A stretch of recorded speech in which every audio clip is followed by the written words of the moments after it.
The Counterpane Fairy by Katharine Pyle. Chapter First. The Princess of the Golden Castle. Teddy was all alone, for the room where Teddy lay was very pleasant, with two big windows, and the furniture covered with gay old-fashioned India calico. His mother had set a glass of milk on the table beside his bed, and left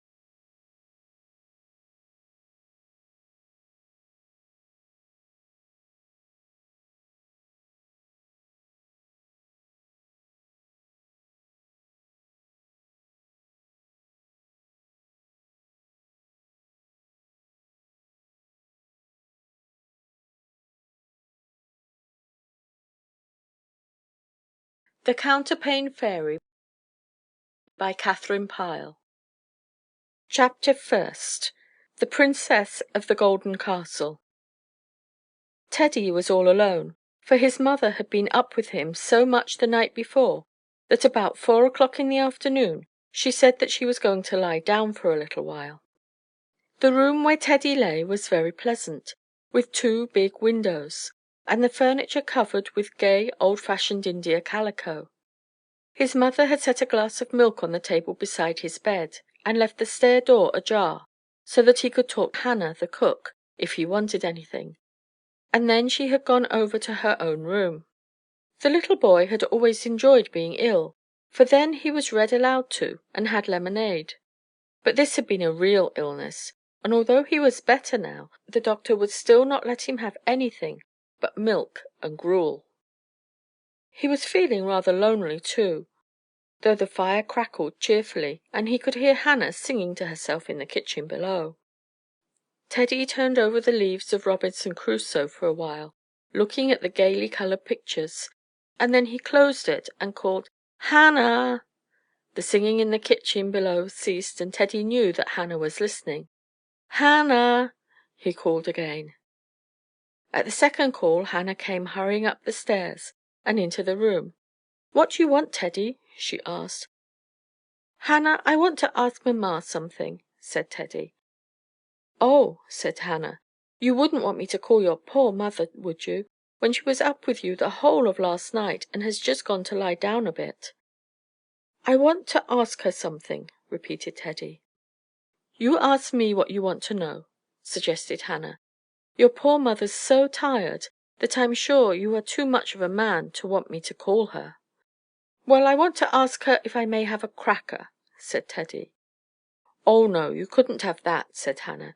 "Don't you know that the doctor said you mustn't have anything but milk and gruel? Did you want to ask her anything else?" "No," said Teddy, and his lip trembled.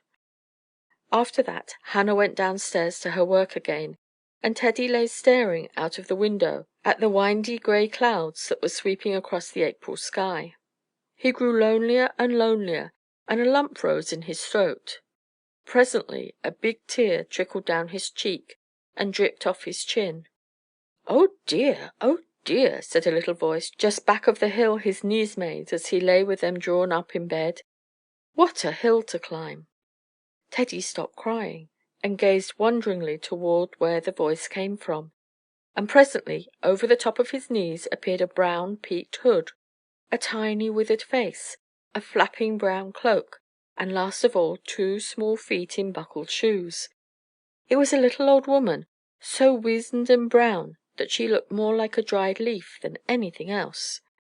She seated herself on Teddy's knees and gazed down at him solemnly, and she was so light that he felt her weight no more than if she had been a feather. Teddy lay staring at her for a while, and then he asked, "Who are you?" "I'm the Counterpane Fairy," said the little figure in a thin little voice. "I don't know what that is," said Teddy. "Well," said the Counterpane Fairy, "it's a sort of fairy that lives in houses and watches out for children. I used to be one of the court fairies, but I grew tired of that. There was nothing in it, you know." "Nothing in what?" asked Teddy. "Nothing in the court life. All day the fairies were swinging in spider webs and sipping honeydew, or playing games of hide and go seek. The only comfort I had was with an old field mouse who lived at the edge of the wood. I used to spend a great deal of time with her, I used to take care of her babies when she was out hunting for something to eat. Cunning little things they were, 5 of them, all fat and soft with such funny little tails." "What became of them?" "Oh, they moved away. They left before I did.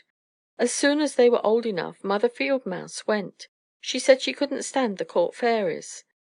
They were always playing tricks on her, stopping up the door of her house with sticks and acorns, and making faces at her babies until they almost drove them into fits.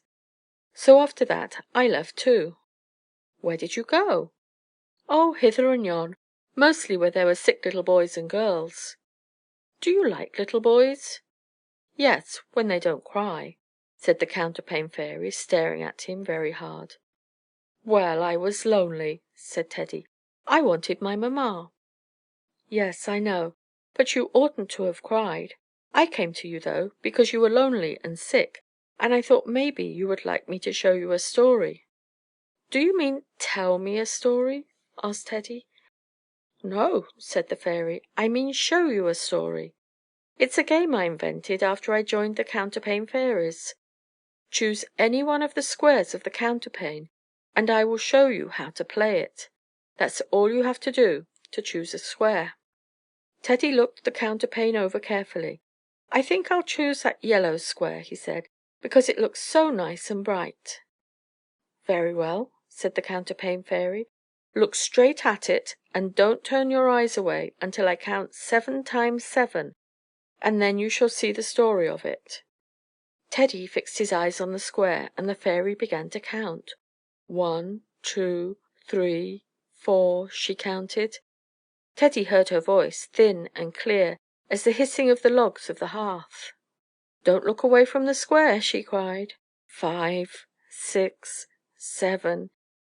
It seemed to Teddy that the yellow silk square was turning to a mist before his eyes, and wrapping everything about him in a golden glow.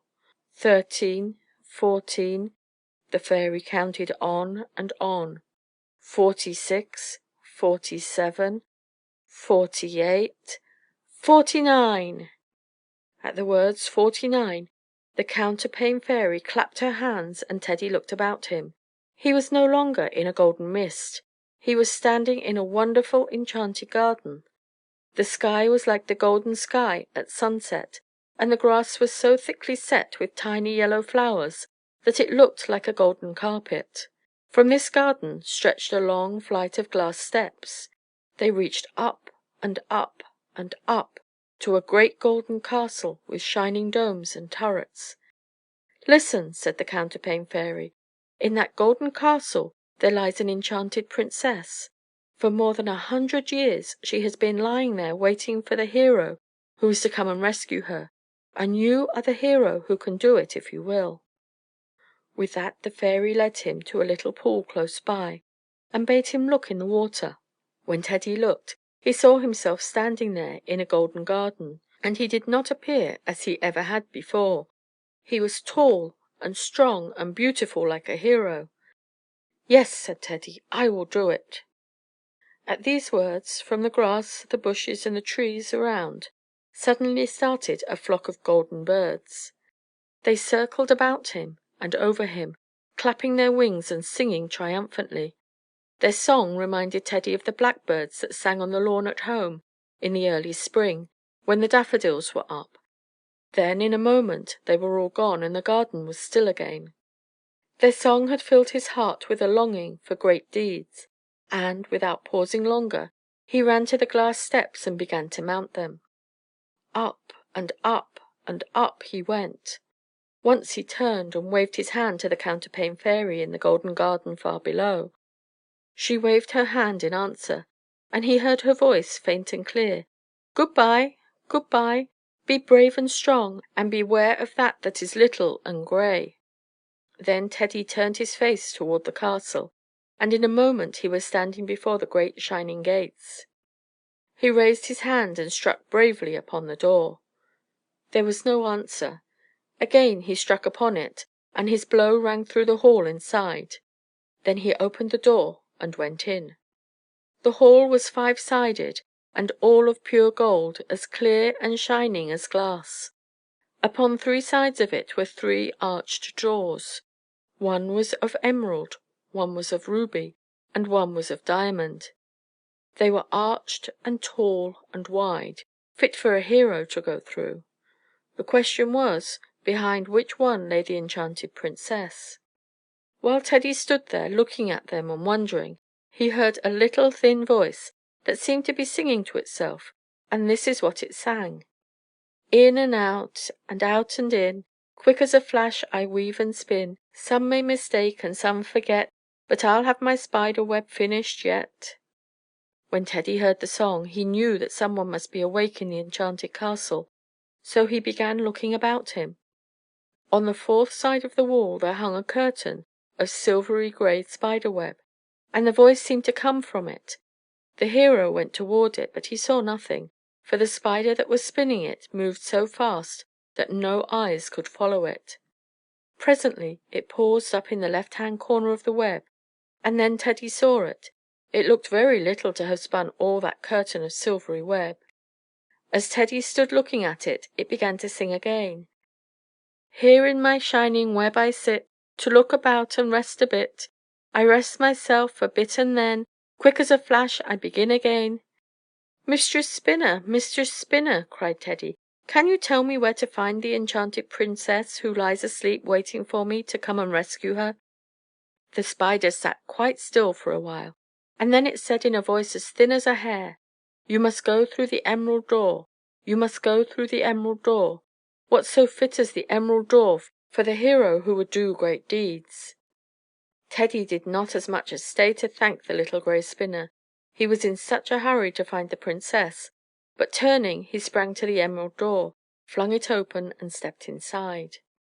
He found himself standing on the glass steps, and as his foot touched the topmost one, the whole flight closed up like an umbrella, and in a moment Teddy was sliding down the smooth glass pane, faster and faster and faster, until he could hardly catch his breath. The next thing he knew he was standing in the golden garden, and there was the Counterpane Fairy beside him, looking at him sadly. "You should have known better than to try the emerald door," she said. "And now, shall we break the story?" "Oh, no, no!" cried Teddy, and he was still the hero. "Let me try once more, for it may be I can yet save the princess." Then the Counterpane Fairy smiled. "Very well," she said, "you shall try again. But remember what I told you. Beware of that is little and grey. And take this with you, for it may be of use." Stooping, she picked up a blade of grass from the ground and handed it to him. The hero took it wondering, and in his hands it was changed to a sword that shone so brightly that it dazzled his eyes. Then he turned, and there was the long flight of glass steps leading up to the golden castle, just as before. So, thrusting the magic sword into his belt, he ran nimbly up and up and up, and not until he reached the very topmost step did he turn and look back to wave farewell to the Counterpane Fairy below. She waved her hand at him. "Remember," she called, "beware of what is little and grey." He opened the door, and went into the 5-sided golden hall, and there were the 3 doors just as before, and the spider spinning and singing on the 4th side. "Now the brave hero is wiser indeed. He may have failed once, but he still may succeed. Dull are the emeralds, diamonds are bright, so is his wisdom that shines as the light." "The diamond door!" cried Teddy. "Yes, that is the door I should have tried. How could I have thought the emerald door was it?" And opening the diamond door, he stepped through it. He hardly had time to see that he was standing at the top of the glass steps before brrr! They had shut up again into a smooth glass hill, and he was spinning down them so fast that the wind whistled past his ears. In less time than it takes to tell, he was back again for the 3rd time in the golden garden, with the Counterpane Fairy standing before him, and he was ashamed to raise his eyes. "So," said the Counterpane Fairy, "did you know no better than to open the diamond door?" "No," said Teddy, "I knew no better." "Then," said the fairy, "if you can pay no better heed to my warnings than that, the princess must wait for another hero, for you are not the one." "Let me try but once more," cried Teddy, "for this time I shall surely find her." "Then you may try once more and for the last time," said the fairy, "but beware of what is little and grey." Stooping, she picked from the grass beside her a fallen acorn cup and handed it to him. "Take this with you," she said, "for it may serve you well." As he took it from her, it was changed in his hand to a goblet of gold, set round with precious stones. He thrust it into his bosom, for he was in haste, and turning, he ran for the third time up the flight of glass steps. This time, so eager was he that he never once paused to look back, but all the time he ran on up and up. He was wondering what it was that she meant about her warning. She had said, "Beware of what is little and grey." What had he seen that was little and grey? As soon as he reached the great golden hall, he walked over to the curtain of spider web. The spider was spinning so fast that she was little more than a grey streak, but presently it stopped up in the left-hand corner of the web. As the hero looked at it, he saw that it was little and grey. Then it began to sing to him in its little thin voice: "Great hero, wiser than ever before, try the red door, try the red door. Open the door that is ruby, and then you'll never need search for the princess again." "No, I will not open the ruby door," cried Teddy. "Twice you have sent me back to the golden garden, and now you shall fool me no more." As he said this, he saw that one corner of the spider web curtain was still unfinished, in spite of the spider's haste, and underneath was something that looked like a little yellow door. Then suddenly he knew that that was the door he must go through. He caught hold of the curtain and pulled, but it was as strong as steel. Quick as a flash, he snatched from his belt the magic sword, and with one blow the curtain was cut in two and fell at his feet. He heard the little grey spider calling to him in its thin voice, but he paid no heed, for he had opened the little yellow door and stooped his head and entered. Beyond was a great courtyard, all of gold, and with a fountain leaping and splashing back into a golden basin in the middle. But what he saw first of all was the enchanted princess, who lay stretched out as if asleep upon a couch all covered with cloth of gold. He knew she was a princess because she was so beautiful and because she wore a golden crown. He stood looking at her without stirring, and at last whispered, "Princess, princess, I have come to save you." Still she did not stir. He bent and touched her, but she lay there in her enchanted sleep, and her eyes did not open. Then Teddy looked about him, and seeing the fountain, he drew the magic cup from his bosom, and, filling it, sprinkled the hands and face of the princess with the water. Then her eyes opened, and she raised herself upon her elbow, and smiled. "Have you come at last?" she cried. "Yes," answered Teddy, "I have come." The princess looked about her. "But what became of the spider?" she said. Then Teddy too looked about, and there was the spider running across the floor toward where the princess lay. Quickly he sprang from her side and set his foot upon it. There was a thin squeak, and then there was nothing left of the little grey spinner but a tiny grey smudge on the floor. Instantly the golden castle was shaken from top to bottom, and there was a sound of many voices shouting outside.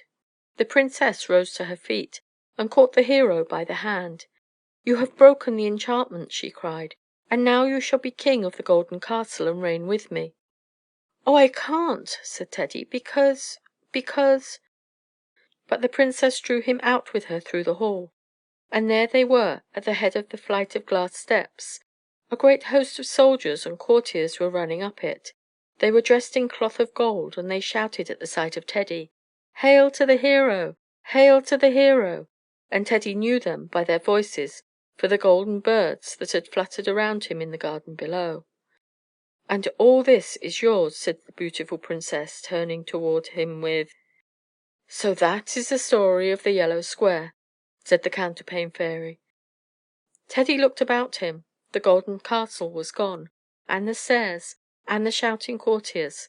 He was lying in bed with the silk coverlet over his little knees, and Hannah was still singing in the kitchen below. "Did you like it?" asked the fairy. Teddy heaved a deep sigh. "Oh, wasn't it beautiful?" he said. Then he lay for a while thinking and smiling.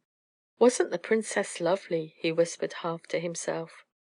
The Counterpane Fairy got up slowly and stiffly, and picked up the staff that she had laid down beside her.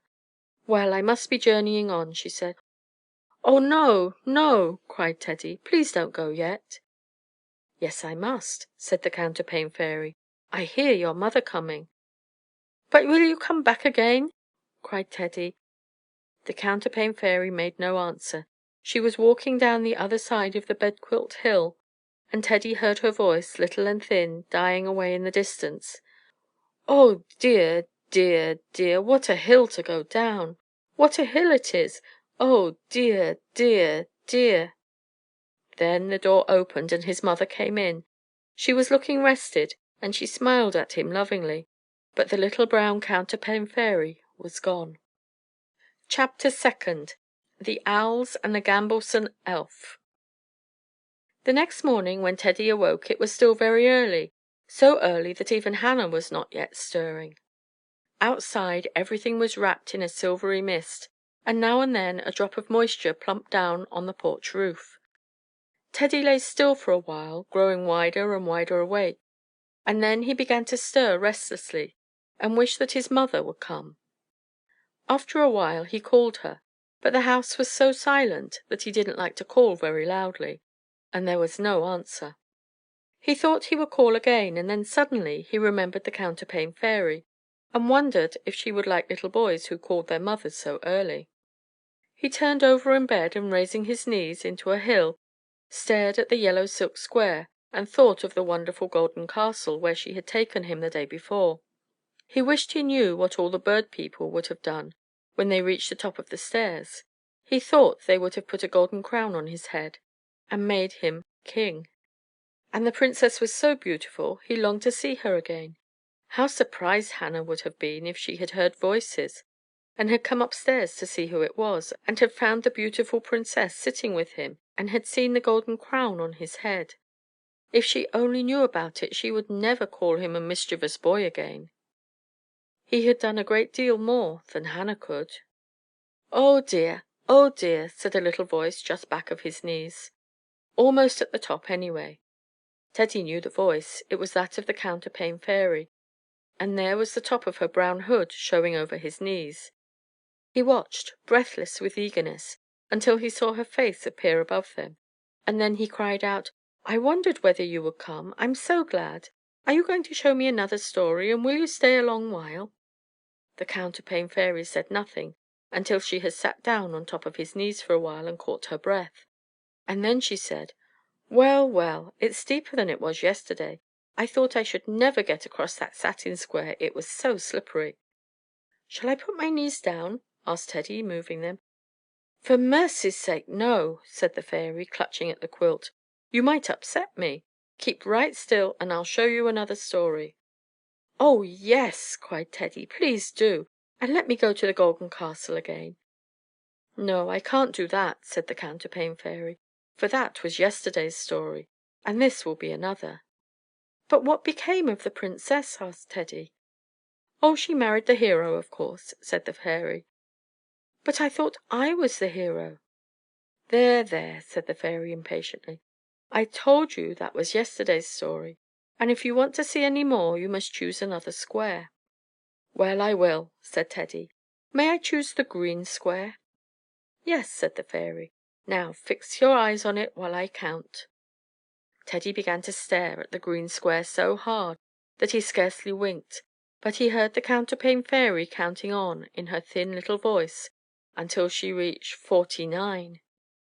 The green square spread and grew just as the yellow one had done while she counted, until Teddy seemed drifting off into endless green spaces. Then the Counterpane Fairy clapped her hands, and he saw that he was hovering over a grassy hillside. "Now you are an elf, you know," he heard the fairy say. At the bottom of the green hill there was a brook, and at the top was a line of shady green woods. Overhead the sky was very blue, with shining heaps of cottony white clouds. A soft wind was blowing, but the sun was warm, and insects were buzzing past intent on business. A brown bird whirred by and dropped out of sight among the grasses. Teddy floated through the air lighter than a feather, and he felt so happy that he clapped his hands together and turned head over heels in the air. As he came right side up again, he saw a bit of thistledown drifting up on the hill, and he was so little that when he flew after it and set himself astride of it, it seemed as big as a barrel to him. He floated on up the hill with it, and the wind was like a cushion behind him. As he reached the edge of the hill, the thistledown caught on a bush, and Teddy almost had his leg wedged between it and a leaf. He jumped off in a hurry and stood looking about him and wondering what he should do next. Suddenly he saw something that made him open his eyes wide in astonishment. 4 large black and yellow butterflies were tied in a knot to an old tree close by. But it was not at the butterflies themselves that he wondered, for he had often seen them flitting about the fields. It was the way they were loaded down with the strangest things, all sorts of fairy household furniture, little chairs and tables, bedsteads, tiny pots and pans, a great soup kettle almost as large as a huckleberry, 2 thistledown mattresses, and a number of other things. All these were neatly packed and tied between the butterflies' wings with spider-web ropes. In the middle of the knot was a hole, but instead of being round, as a knot hole generally is, it was square, and there was a little door fitted into it. Suddenly this door opened, and on the threshold of it stood a beautiful little fairy. She stood there looking about, and then she drew from her pocket a handkerchief, thin and delicate as gossamer, and wiped her eyes. After that she began to sob, and Teddy knew that what he had thought was a buzzing of a bee inside the knot had really been the sound of her weeping. "Hello!" called the elf. The fairy stopped sobbing and looked about her. When she saw Teddy she stared at him for a moment, and then she began to wipe her eyes and sob again. Teddy climbed up the branch of a blackberry bush until he was quite close to the knot hole, and sat down on the stem and stared at her. "What makes you cry?" he asked. Still the fairy said nothing, but she folded her little handkerchief, though it was quite wet, and put it carefully back into her pocket. Just then in the doorway at her side appeared another fairy. He was quite different from her, though he too was very small. He was as withered as a dried pea, and looked as though he must be at least 100 years old. "Is everything packed up?" he asked in a querulous voice. Then his eyes fell on Teddy the elf. He scowled until his little pinpricks of eyes almost disappeared. "Oh, there's one of those nasty, gamblesome elves," he said. "Now mischief's sure to follow." "I'm not a gamblesome elf," cried Teddy. "Yes, you are," said the withered old fairy. "You needn't tell me. Look at your red cap and the way your toes turn down. I say you are a gamblesome elf." Teddy looked at his toes, and sure enough they did turn down. "I wonder if I am a gamblesome elf," he thought. But the old fairy paid no more attention to him. He seemed to be in a great hurry and very cross. He bustled in and out of the knot hole, bringing a broom and an old coat that had been forgotten, and packed them on the butterflies. And then he helped the lady fairy onto one, and clambered on another himself. After they were all ready to start, he found that he had forgotten to unhitch the butterflies, and, grumbling and scolding, he clambered down again and untied them. Then he climbed back once more, and away they flew down the hillside and out of sight, the lady fairy weeping all the time as though her heart would break. "I wonder what she was crying about," said the gamblesome elf to himself as he started after them. "I can tell you that easily enough," said a little voice so close to his elbow that it made him jump. He looked around and saw close to him a brown beetle, sitting on a blackberry leaf. Teddy looked at the beetle for a while in silence, and then he said, "Well, why is it they're going?" "It's because of old Mrs. Owl," said the beetle. "She and old Father Owl used to live deep in the woods in a hollow tree, but one time they determined to move out to the edge of the hill because the air was better. And what tree should they choose for their home but this very one, where Grandaddy Thistletop has been living as long as I can remember. And when the owls were all settled they began to complain. They said that Grandaddy Thistletop and Rosine were so noisy all day that they couldn't sleep. After the little owls hatched out, it was worse than ever, for the old mother said that every time Rosine cooked the dinner it made the little owls sneeze, and so the fairies must go." "I wouldn't have gone," cried Teddy. "Oh, yes, you would," said the beetle. "The owls could have stopped up the doors and windows, or they could well, they could have done almost anything, they're so big. You may go in and look at the house if you want to. I have to go down the bush and see old Mrs. Ant. Good bye, I'll see you again after a while." When the beetle was gone, Teddy climbed up to the knot hole and went in. There was a long entry as narrow and dark as a mouse hole, and with doors opening off from it here and there. At the end of the hall was a room that must have been a kitchen. It was very bare and lonely now, and there was a fireplace at one end with a streak of light shining down through the chimney. While Teddy was standing by the chimney, he heard a rustling and stirring about overhead. One of the little owls clicked its beak in its sleep, and he heard a sleepy, whining voice. "Now just you stop scrouging me. Screecher is scrouging me." Then he heard the mother owl. "Hush, hush, go to sleep. It's broad daylight yet." After that all was still again. "I wish," thought Teddy to himself, "that I could do something to make the owls go away." Then he began to giggle to himself, and put both hands over his mouth so that the owls up above wouldn't hear him. He tiptoed back to the door in the knot hole, and looked down at the bush with long thorns on it that grew close by. "I'll do it," he said to himself. "I'll break off the thorns and put them in the nest so that the owls just can't stay there." In a moment he was down on the bush and tugging at a tough thorn. As soon as it broke off, he lifted it on his shoulder and clambered up the rough bark of the tree to the great black hole where the owls lived. Then he looked down into it.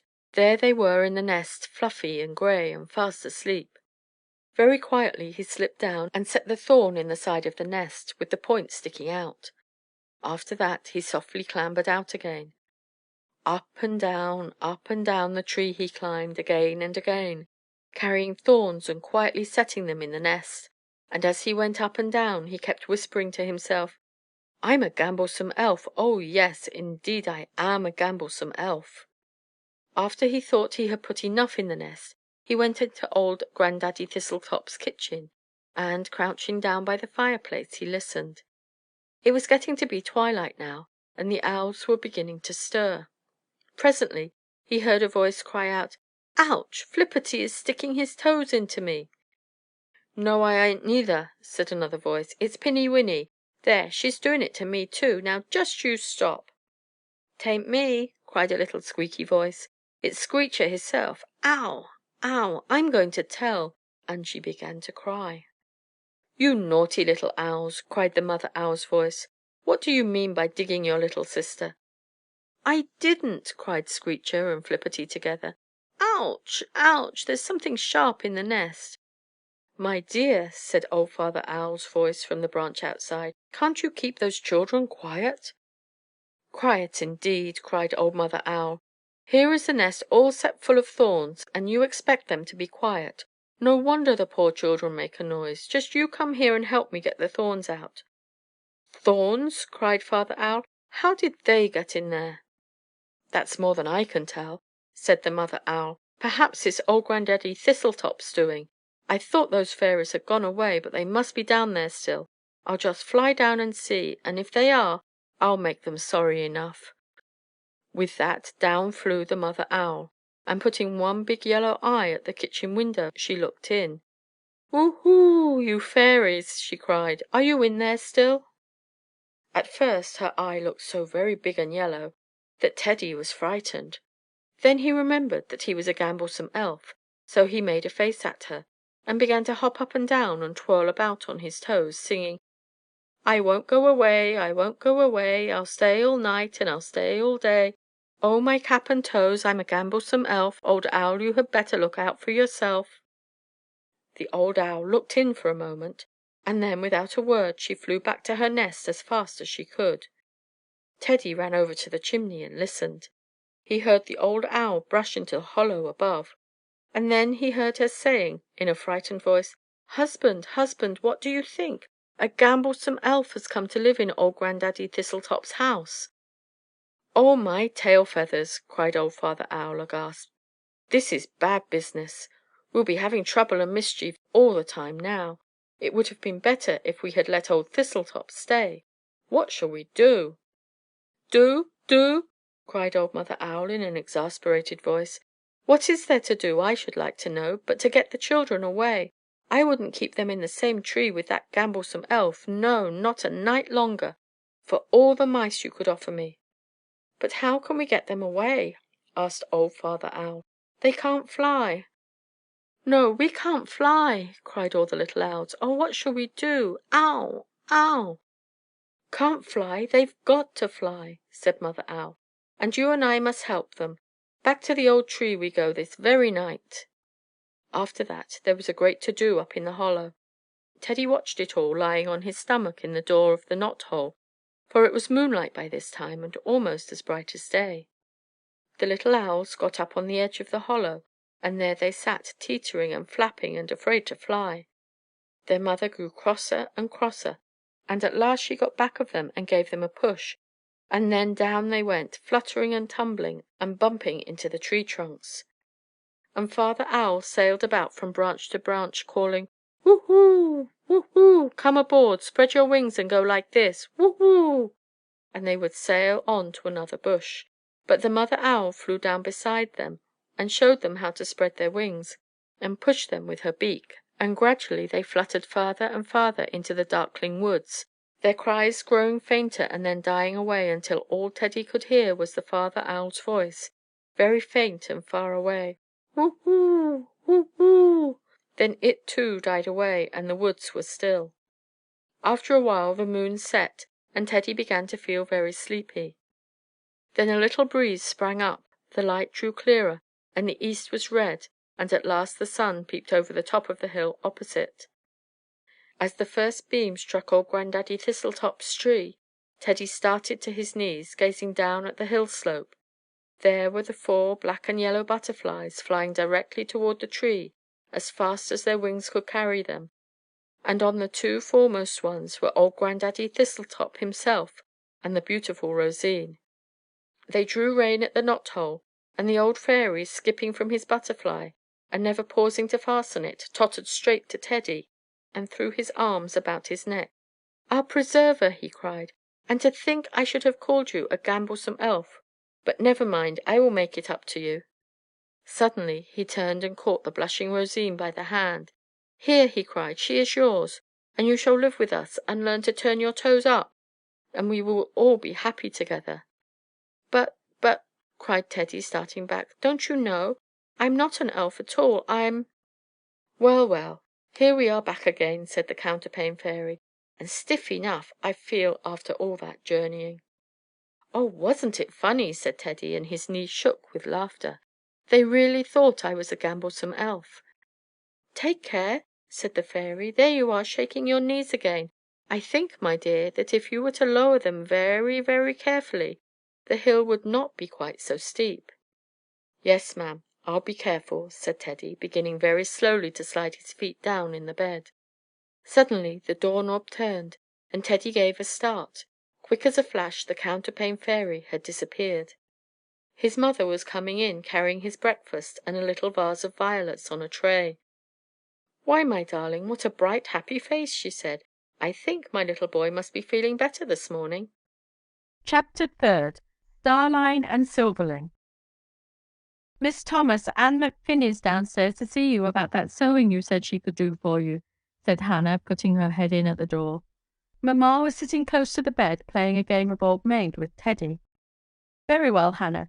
Tell her I'll be there in a moment," she said. "Oh, please don't go yet," said Teddy. "It's my drawer. Match, you're the old maid. Oh, Mamma, you're an old maid." And he pointed his finger at her and laughed. "Why, so I am," said Mamma. "Now you can shuffle the cards, and when I come back we'll have another game." "Don't stay long," begged Teddy. "I'll come back as soon as I can," said Mamma, and then she went out. Teddy lay propped up on the pillow and shuffled the cards, and wished his mother would hurry. He did not like Anne McFinney, for when she came she always cried, and wiped her eyes on the corner of her apron, and told how her husband was out of work, and the children needed shoes. Now it was some time before Mamma came back, and when she did she had her bonnet on, "Darling," she said, "I have to go out for a while. Mrs. McFinney's baby's sick, and I promised the poor thing to come over and see it. I won't be gone long, and when I come back I'll bring you a sheet of paper soldiers to cut out." "I'd rather have a paper circus," said Teddy. "Very well," said Mamma. "I'll bring you a circus instead." Then she gave him some picture books to look at while she was out, and kissed him good-bye, telling him to be a good boy. She went out through the next room, and he heard her pause to wind the music box and set it playing. "There," she called back to him, "you'll have the music to keep you company." And then she went on downstairs. After she had gone, Teddy lay fingering the books and not caring to open them. He knew them so well. "Oh dear," he sighed, "I wish the Counterpane Fairy was here." "Oh dear, dear, dear, how steep this hill is," said a little voice at the back of his knees. "Don't break me, little staff, or down I'll go, head over heels to the bottom." Teddy knew the voice well, and his heart gave a leap of pleasure. There was the pointed cap and the withered face of the Counterpane Fairy just appearing over the counterpane hill. "Oh, Mrs. Fairy, I'm so glad you came, and I have the loveliest square picked out," cried Teddy. "I hadn't seen it before because it was the other side of my knees. It's that white one with the silver leaves on it, and my mamma says it was a scrap left from her wedding dress." "Wait, wait," said the Fairy, "till a body gets her breath. Now, which one is it?" "It's that one," said Teddy. "Will you tell me about it?" "Why, yes," said the Fairy, "if that's the one you want. Now, fix your eyes on it while I count." And the Counterpane Fairy began to count. He heard her voice going on and on and on. 49, she cried. When Teddy looked about him, he saw that he was standing in a long hall of white marble, veined with silver. There were arches and pillars of silver, and all the walls were carved with lilies. Teddy walked slowly down this hall, and as he walked, a rosy glow seemed to move with him. He looked down to see what made it, and found that he was dressed in a tunic of rose-colored silk, such as he had never seen before, and it was fastened about the waist with a golden girdle. His feet were bare, but the air was so mildly warm that the marble did not chill him. After a while, as he walked slowly and wonderingly down the hill, he turned a corner and found himself in another hall just like the first, only at one side there was a great crystal window, and sitting on a marble seat before it was the Counterpane Fairy herself. She sat quite still, as though she were listening, and she paid no attention to Teddy. He was sure it must be the Counterpane Fairy, for it looked like her, though she was quite large now. She looked as large as a real woman.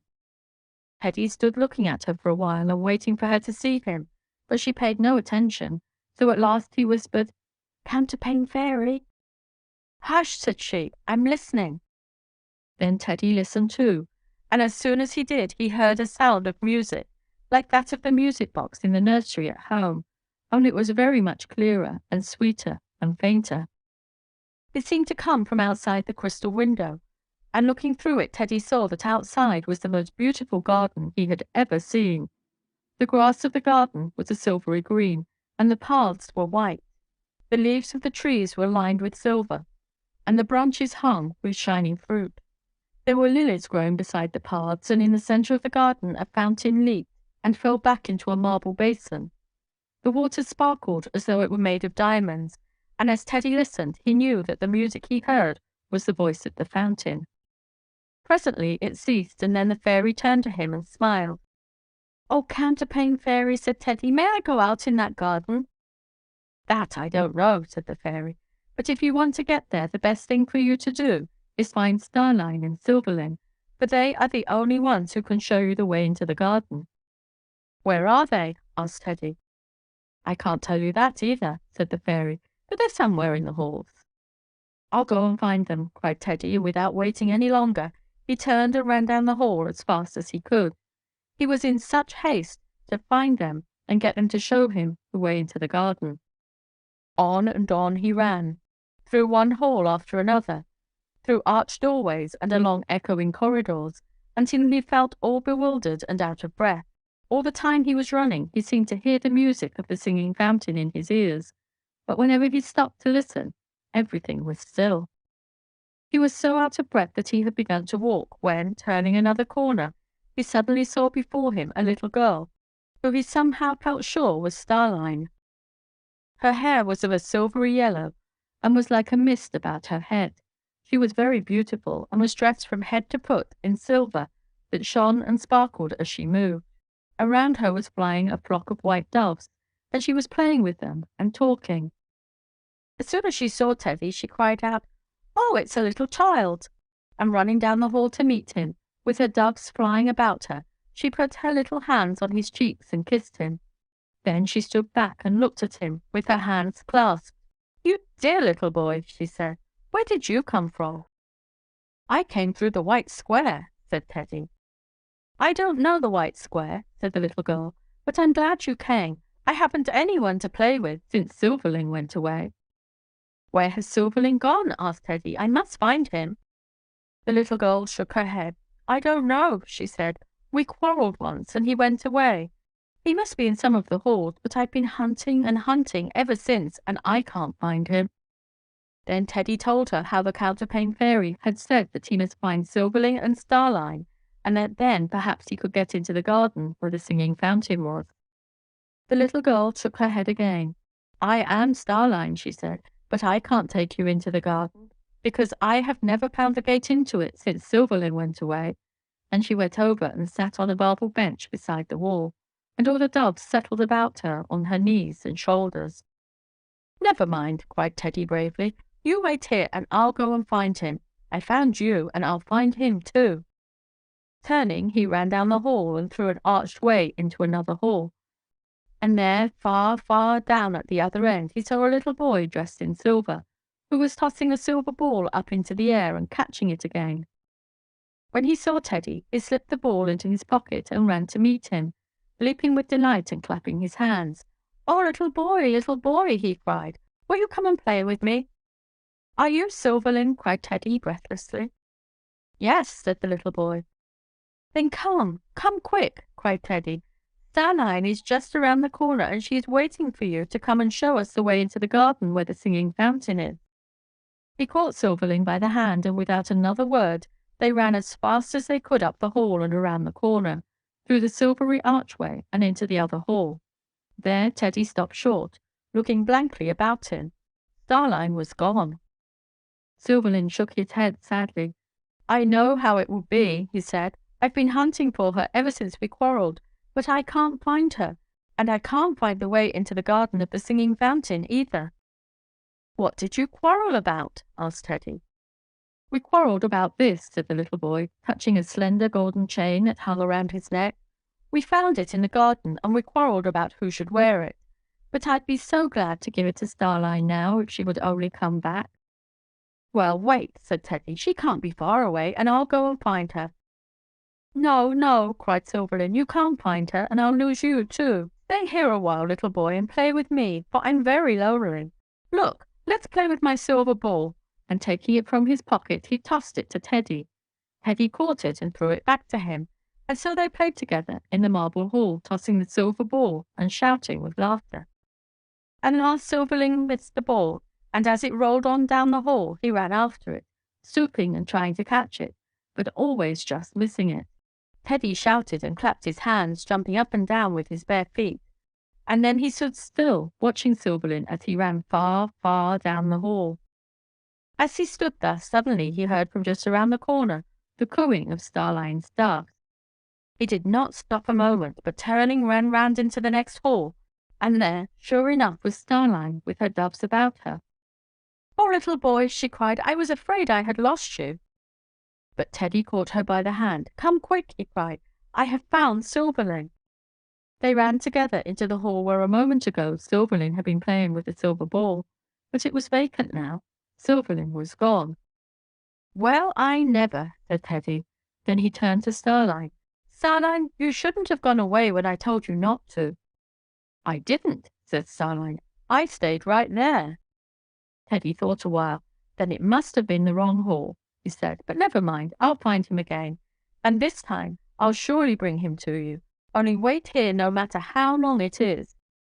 "Stop, oh stop," cried Starline.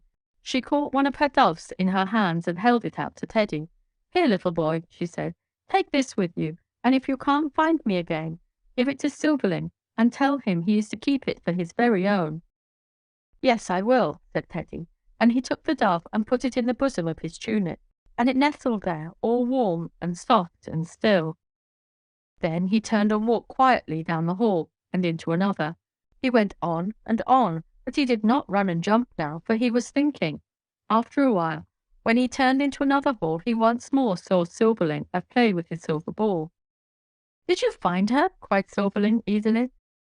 "Yes," said Teddy, "I found her, and she sent you a dove for your very own.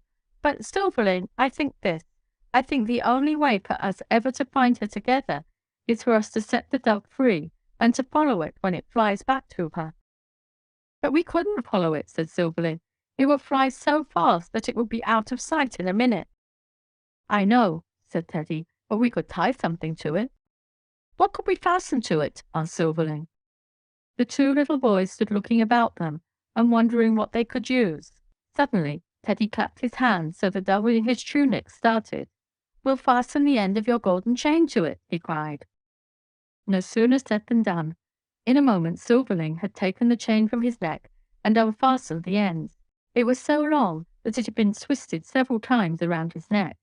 Very gently they took the dove and fastened the chain to its leg, and then they let it go. It fluttered up over their heads and circled about them once or twice, and then it flew on down the hall with the little boys following it. They turned many a corner and went through many a door, and at last they came into a hall, and there was Starline waiting for them with her doves about her. "Oh, Starline!" cried Silverling. "Oh, Silverling!" cried Starline. They ran to each other and threw their arms about each other's necks and kissed, while the white doves flew circling about them. Then they told each other how sorry they were that they had quarrelled, and that they would never do it any more, and then they kissed again. "And you may have the golden chain, Starline," said Silverling. "No, no, you must keep it," said Starline. "Oh, I know what we'll do," cried Silverling. "We'll give it to this little boy, because if it hadn't been for him, we wouldn't have found each other." "Oh, yes," said Starline. But Teddy held up his hand. "Hush," he whispered. "Don't you hear it?" Then they all listened, and sweeter and clearer than ever before, they heard the voice of the singing fountain in the beautiful garden. "It's the fountain!" cried Starline and Silverling, half fearfully.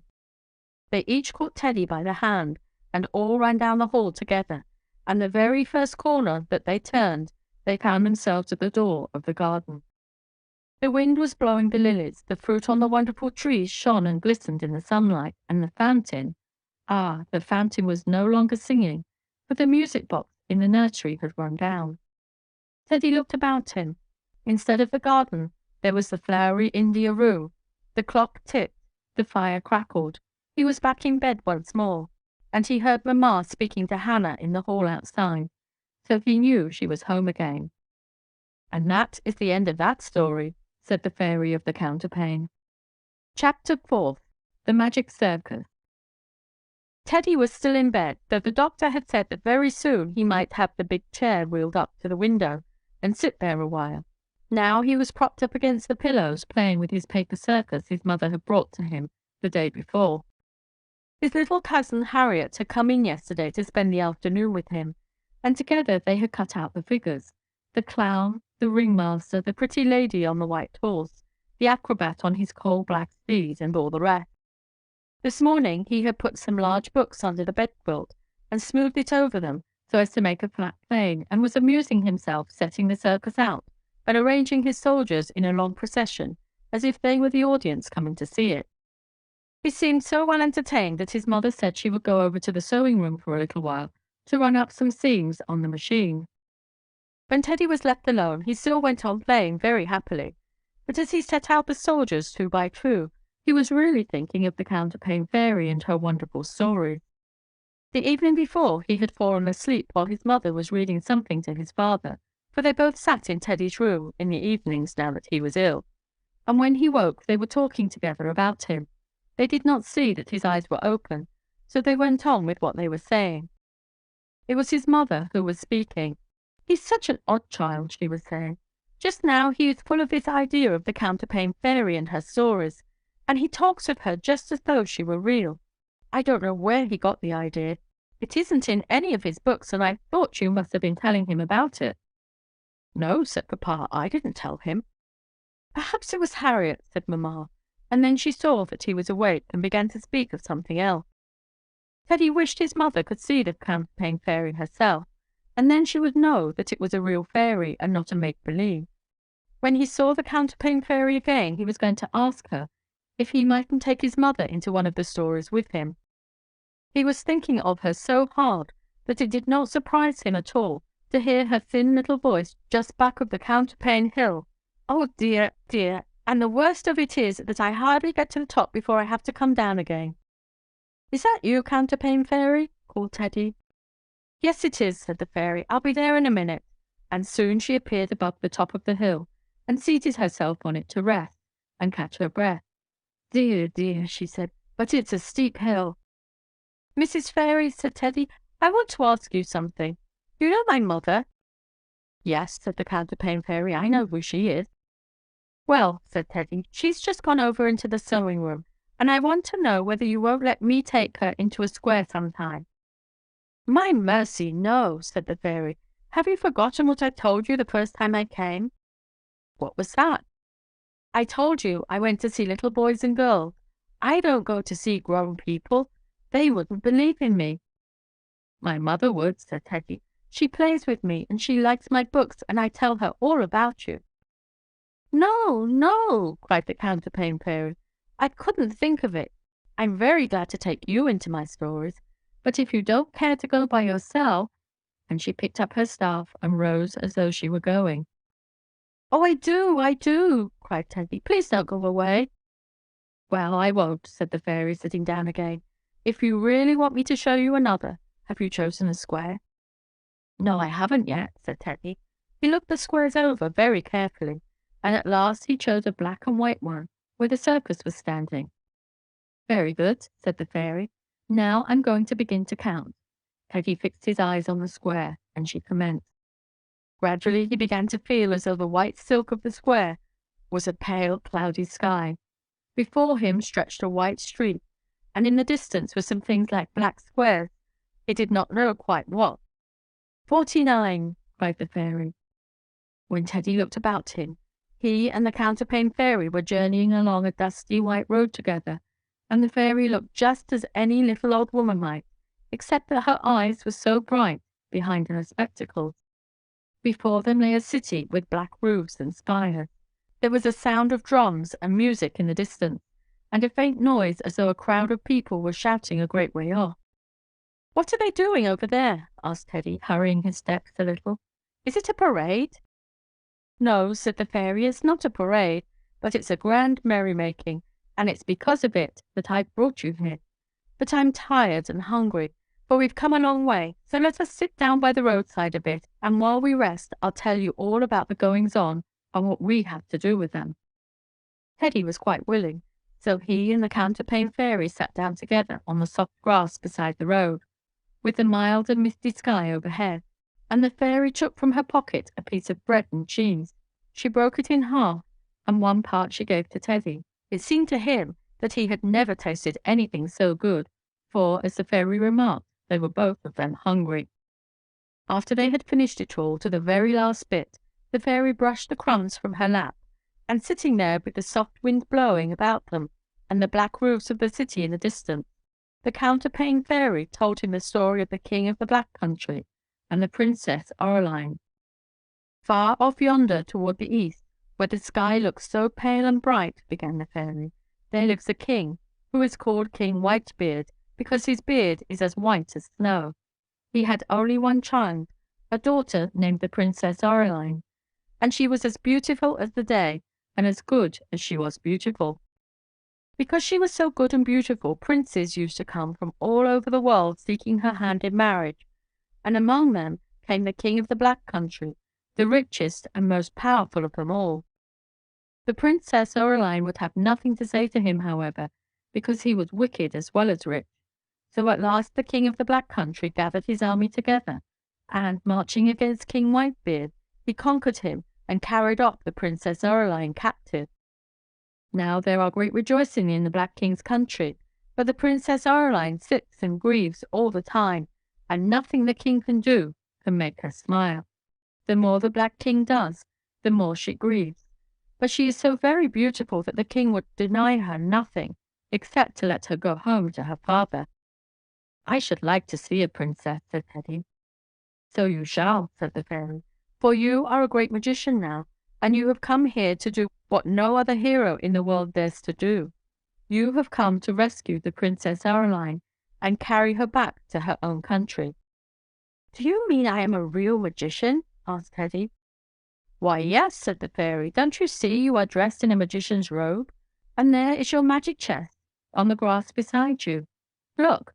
So saying, the fairy drew a mirror of polished steel from under her cloak and held it up before Teddy, and as he looked into it, he hardly knew himself. He was dressed in a black hood and a long black robe strangely woven about the hem with characters in white, and he held a white staff in his hand. Beside him on the grass was a box bound round with iron, and that was his magic box.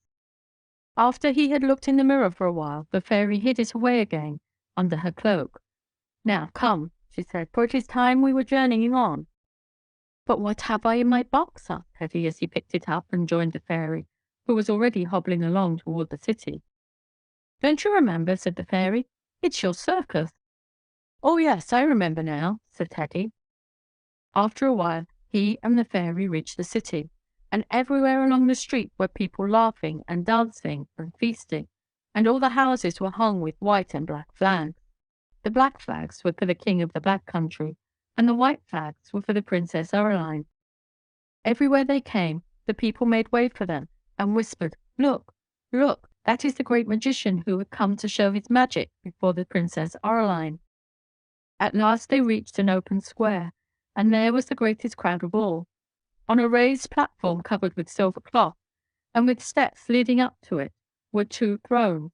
Upon one of the thrones sat a tall, fierce-looking man, dressed in black velvet, and with a crown upon his head cut entirely from one great black diamond. Upon the other throne sat a beautiful young princess. She was as pale as a lily, and as beautiful as the day, and was dressed in shimmering white. Her hands were clasped in her lap, and her face was very sad. On the steps that led to this platform stood 2 heralds in black and white, with trumpets in their hands, and all about were ranged soldiers, 2 and 2. They made Teddy think of the toy soldiers he had been playing with, only they were as big as men, and instead of being gay with red paint, they were in black. As soon as Teddy and the Counterpane Fairy appeared in this square, the 2 heralds blew a loud blast and came down to meet them. Make way for the magician," they cried, and they escorted him and the fairy through the crowd to the foot of the steps.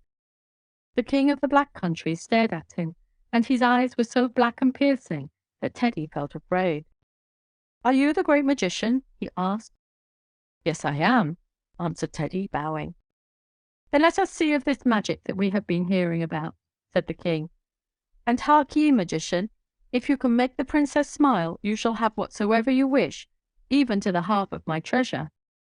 Teddy bowed again, and then he set the chest on the ground, and drawing from his girdle an iron key, he unlocked it and put back the lid. There was the paper circus, just as he and Harriet had cut it out, the acrobat and the lovely lady, the horses, the clown, the ringmaster. Not one of them was left out.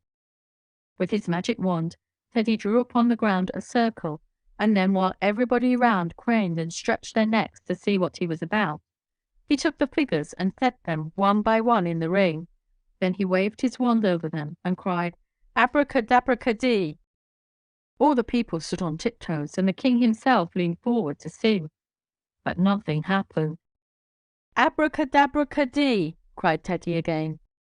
Still nothing happened. He looked around the crowd of people, of the grim-looking soldiers and the king, and his heart sank. "Abracadabra-cadee!" he cried for the 3rd time, striking the ground with his wand. Then a wonderful thing happened.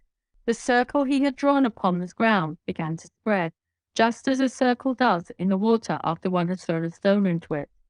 Now it was a great circus ring, and the paper circus itself had changed to a real circus. The clown walked about, joking, with his hands in his pockets. The ringmaster cracked his whip, The paper horses were two magnificent steeds, one as black as night and one as white as milk, that cantered round and round while the music sounded, and all the people far away on the outside of the ring clapped and applauded. "Wonderful! Wonderful!" cried the king of the Black Country. But now there was something more that was wonderful. As the black horse cantered round, Teddy ran to him and leaped upon his back, light as a feather, and there he rode, his black robe with the white figures flying and fluttering around him. Then, still riding about, he unfastened his gown and threw it from him, and there he was dressed in white and silver, and his magic wand was changed to a little silver whip.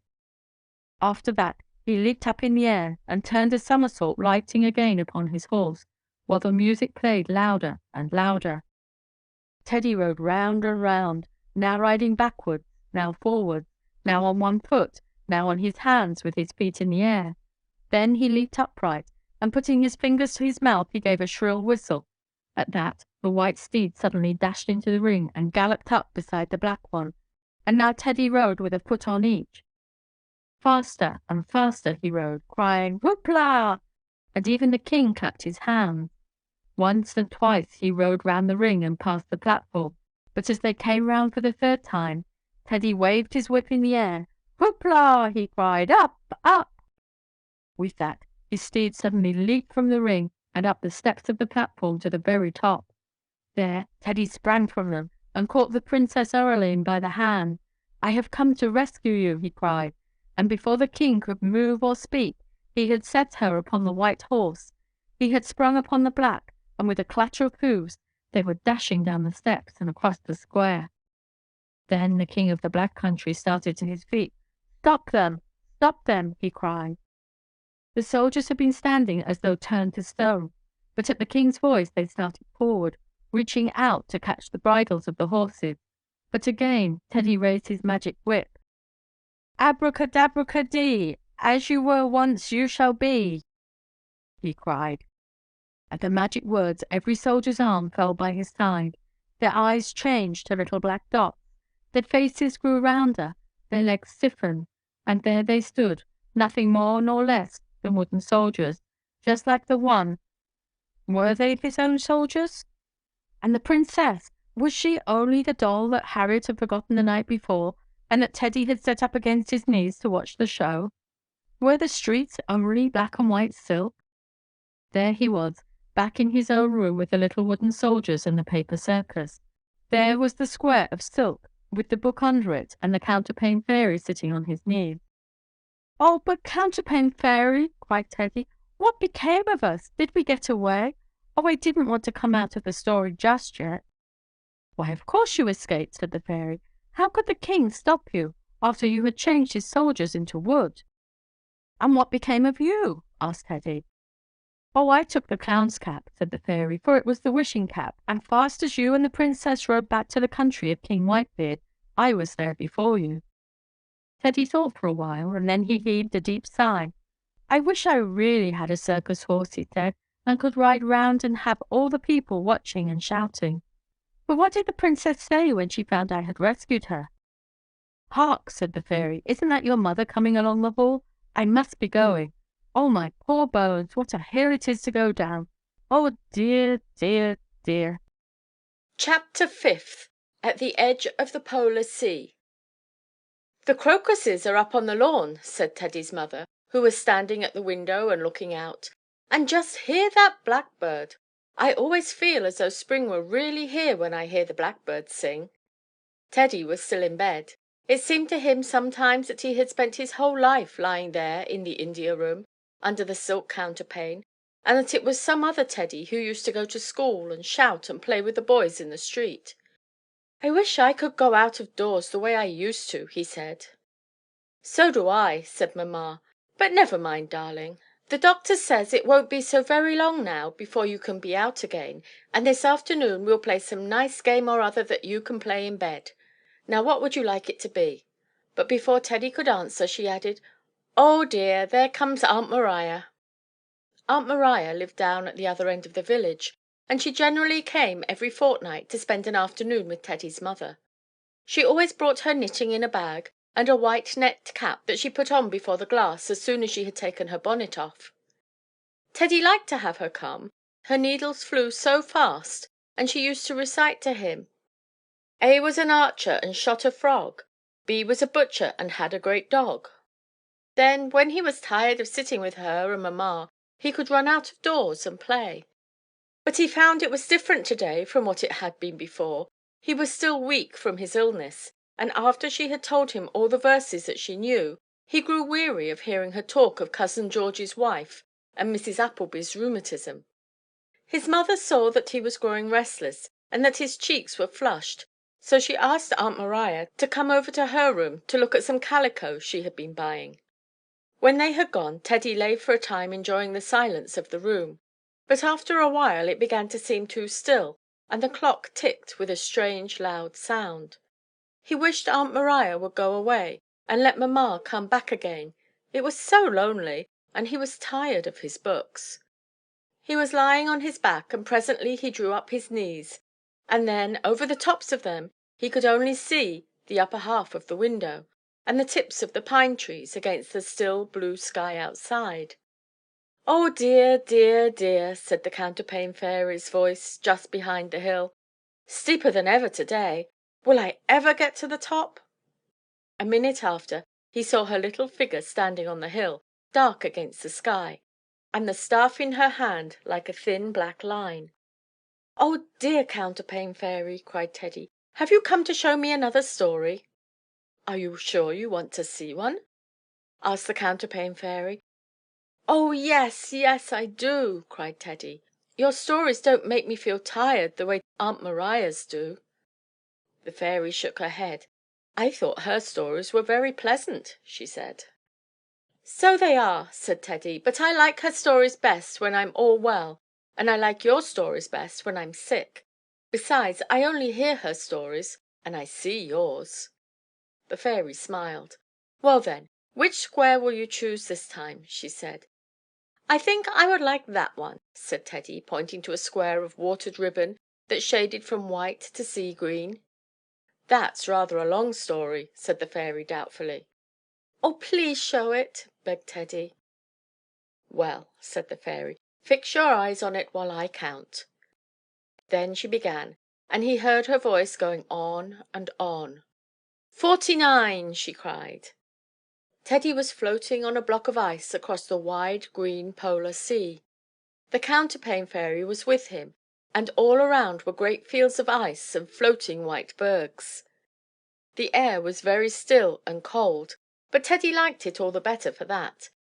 And now he was an ice fairy. He was dressed from head to foot in a suit that shone and sparkled like woven frost, and in his belt was a knife as shining as an icicle. Something kept bobbing and tickling his forehead, and when he caught hold of it he found it was the end of the long cap he wore. As they drifted along, sometimes they saw a walrus with long tusks lying on the ice, or a soft-eyed seal. Once some strange little beings that looked like dwarfs with goggle eyes and straggling black hair caught hold of the block of ice, and, lifting themselves out of the water, made faces at Teddy. But the moment they saw the Counterpane Fairy their look changed to one of fear, and with a queer gurgling cry they dropped from the ice and were gone. "What were those things?" asked Teddy. "They were ice mermen," said the Counterpane Fairy. "Naughty, mischievous things they are. I'd like to pack them all off to the North Pole if I could." "Oh, look, look!" cried Teddy. "Just look at those little bears playing over there." They had drifted in quite near to the shore, and in among the blocks of ice 3 white bear cubs were playing together like fat little boys. They were climbing to the top of an ice hillock and then sliding down again. As soon as they saw Teddy and the Counterpane Fairy they began to call, "Oh, Father Bear, just come and look at these funny little things floating into shore on a block of ice." In a moment from behind the ice hill came a great white Father Bear, galloping up as fast as he could to see what the matter was. He came over toward Teddy, growling, "Grrr, grrr! Who are you coming and frightening my little bears this way?" But as soon as he saw the Counterpane Fairy he grew quite humble. "Oh, excuse me," he said. "I didn't know it was a friend of yours." "Yes, it is," said the fairy, "and I have brought him here to stay a while. Will you take good care of him?" "Yes, I will," said Father Bear. "He shall sleep in the cave with us, and have part of our meat if he will, and I will be as careful of him as though he were one of my own cubs." "Very well," said the fairy. "Mind you do." Then, turning to Teddy, she bade him step on shore. "But aren't you coming too?" asked Teddy. "No," said the Counterpane Fairy, "I can't come, but Father Bear will take good care of you." So Teddy stepped onto the shore, and the fairy pushed the block of ice out into the water, and waving her hand to him, she drifted away across the open sea. The Father Bear stood watching her until she was out of sight, and then he turned to Teddy. "Now, you fairy," he said, "you may climb up onto my back, and I'll carry you to my wife. She'll take good care of you for as long as the Counterpane Fairy chooses to leave you here." The three little bear cubs had disappeared, but as soon as the Father Bear carried Teddy around the hill of ice, he saw what had become of them. They were sitting with the Mother Bear at the door of the cave. One of them was sucking its paws, and the other two were talking as fast as they could. The Mother Bear looked worried and anxious. "What's all this Dumpy and Sprawley are telling me?" she said. "And what's that you have on your back?" "It's an ice fairy," growled old Father Bear, "and the Counterpane Fairy wants us to take care of it for a while. You don't mind, do you, dear?" "Oh, dear, dear!" said the Mother Bear. "I suppose not. But what shall we give it to eat, and how shall we keep it?" "Oh, it will do just the other cubs do, I suppose," said the Father Bear. Then turning to Teddy, he said, "You eat meat, don't you?" "Yes, sir," answered Teddy timidly. "Then that's all right," said the Father Bear. "Here, you children, take this fairy off and let him play with you." Two of the little bears, Fatty, who was the one who had been sucking his paws, and Dumpy, were delighted to have a new playmate, and they told him he might come over and slide down their hill. But the third one, Sprawley, scowled and grumbled. "Another one to be eating up our meat," he said, "just as if there weren't enough of us without." Still he went over with them to the ice hill, and they all began sliding down. After a while Sprawley said, "I know a great deal nicer hill than this one. It's just a little farther on. Come on, and I'll show it to you."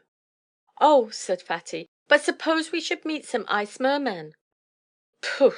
said Sprawley, "I ain't afraid. It's a great deal nicer than this. Come on." So the three little bears and Teddy trotted on to another hill, and it really was much longer and steeper than the other. It went down almost to the edge of the sea. They had slidden down it only a few times when Dumpy cried out, "Oh, look, look! There are some ice mermen, and they are making faces at me." There they were, sure enough, looking over the edge of the ice, ugly little gray things with mouths like fishes, and they were making faces, and presently they began to sing, bear cubs, look at their toes, look at their ears and their hair and their nose. The great big walrus will surely come to eat up the bear cubs and give us some." Dumpy growled at them, though he was frightened, but Fatty began to cry. Just then one of the mermen sent a piece of ice sliding across to them, and it hit Fatty's paws and upset her. She was so fat that she rolled over and over before she could get up. Dumpy ran to her, and as soon as she was on her feet again they began galloping toward home as fast as they could, followed by Sprawley and Teddy. As they ran along, Teddy saw that Sprawley was shaking all over, and he thought it was because he was afraid, until he caught up to him. Then he saw that he was laughing. "What are you laughing at?" he asked, but Sprawley only showed his teeth and growled in answer. When they reached the cave and told the Mother Bear about the mermen, she scolded them well for going so near the edge of the water, and said it was time for them to go to bed. Father Bear was going on a hunt the next day, and he was going to let the cubs go part of the way with him, so they must have a good rest. The Mother Bear gave them each their share of seal meat, and then she went into the cave. "Oh, Fatty," said Sprawley, "just look behind you and see if you don't see a merman." Fatty turned her head, but there was nothing there. When she looked back again she burst into a loud whine. "Oh! "Oh!" she cried. "Sprawley stole my nicest piece of meat, so he did. Oh!" Out shuffled Mother Bear in a hurry. "You naughty cub!" she cried, aiming a blow at Sprawley's ear. But quick as a wink, Sprawley slipped behind Dumpy, and it was upon Dumpy that the blow fell. And now Dumpy joined in with his sister. "Oh!" he cried. "There, there!" cried the poor Mother Bear. "Don't you cry any more, and I'll give you each an extra piece of meat." So they stopped crying and ate their suppers contentedly, and after that they all went to bed, and the little cubs had hardly lain down before they were fast asleep. Teddy did not go to sleep, however. He lay looking at the ice roof of the cave, and thinking how strange it was to be there. Presently he heard the Mother Bear say very softly, "Husband, husband, are you awake?" "Yes, I am," said the Father Bear. "What do you want?" The Mother Bear sighed. "I don't know how it is, husband," she said, "but I never had a cub like Sprawley before. He is so naughty and mischievous that he keeps his little brother and sister whining all the time." "You ought to box him," said the Father Bear. "That's all very well," said the Mother Bear, "but when I try to box him, he slips behind the others and pushes them forward, and he is so quick that twice I have boxed Dumpy instead of him by mistake." The Father Bear grunted, and they were silent for a while, but presently the Mother Bear began again, more softly than ever. "Do you know, husband, sometimes I wonder whether Sprawley can really be my cub. If I could only count, then I might find out. If there were only 1 and 1, I could count them, but there are more than 1 and 1." "Well," said Father Bear, "I should think that would be easy. Let's see. There's Dumpy, and he's 1, and Fatty, and she's 1, and Sprawley, and he's 1. Now, how many does that make?" "Oh dear," said the Mother Bear, "don't ask me. My head's all of a whirl already." "Then you'd better go to sleep, my dear," said her husband. "The next thing you'll know you'll be having a headache to morrow. You think too much." "Yes," said the Mother Bear, sighing. "That's so. I suppose I do think too much, but then I can't help it. I always was thinking ever since I was a cub. It's the way I'm made. Good night." "Good night," said the Father Bear, and then they too went to sleep. Teddy seemed to be the only one left awake. Dumpy kept crowding up against him and snoring with his nose close to Teddy's ear. Teddy pushed him once or twice, but it didn't seem to make any difference. Once he poked him so hard that the little bear gave a snort and stopped snoring for a while, but soon he began again. But after all, Teddy found he was not the only one in the cave who was not asleep. Sprawley, who was lying on the other side of Fatty, had begun to stir and sit up. He looked about at the sleeping bears, and then very quietly began to edge himself toward the mouth of the cave. Once the Mother Bear gave a low growl in her sleep, and Sprawley stopped still to listen, but she didn't waken. Teddy wondered what Sprawley was going to do, and so, as soon as the cub had disappeared through the mouth of the cave, he too crawled over to the opening. When he looked out he saw Sprawley shuffling over the fields of ice in the distance, and already quite far away, so, led by curiosity, Teddy too crept out of the cave and set off running after the bear cub. He ran on and on until he was quite close to Sprawley, and then he saw the cub pause at the edge of a strip of open water, and turn to look behind him to make sure that he was not followed. He did not see Teddy, for the fairy had hidden quickly behind a block of ice. Sprawley turned toward the water again and gave a long, quavering cry that sounded like a call. He listened, but everything was silent except for the rumbling and cracking of the ice in the distance. Again he called, and this time there was an answering cry, and another, and another. Sprawley stood up and waved his paws, and then Teddy saw that the open water was dotted with heads of ice mermen. There must have been 10 or 12 of them at least. They swam over to where Sprawley stood, and climbing out on the ice they seemed to be welcoming him, hopping and sliding about, and pulling at his hair and claws. Now that Teddy saw them quite close, they were uglier than ever, with goggle eyes and rough, fishy-looking skins.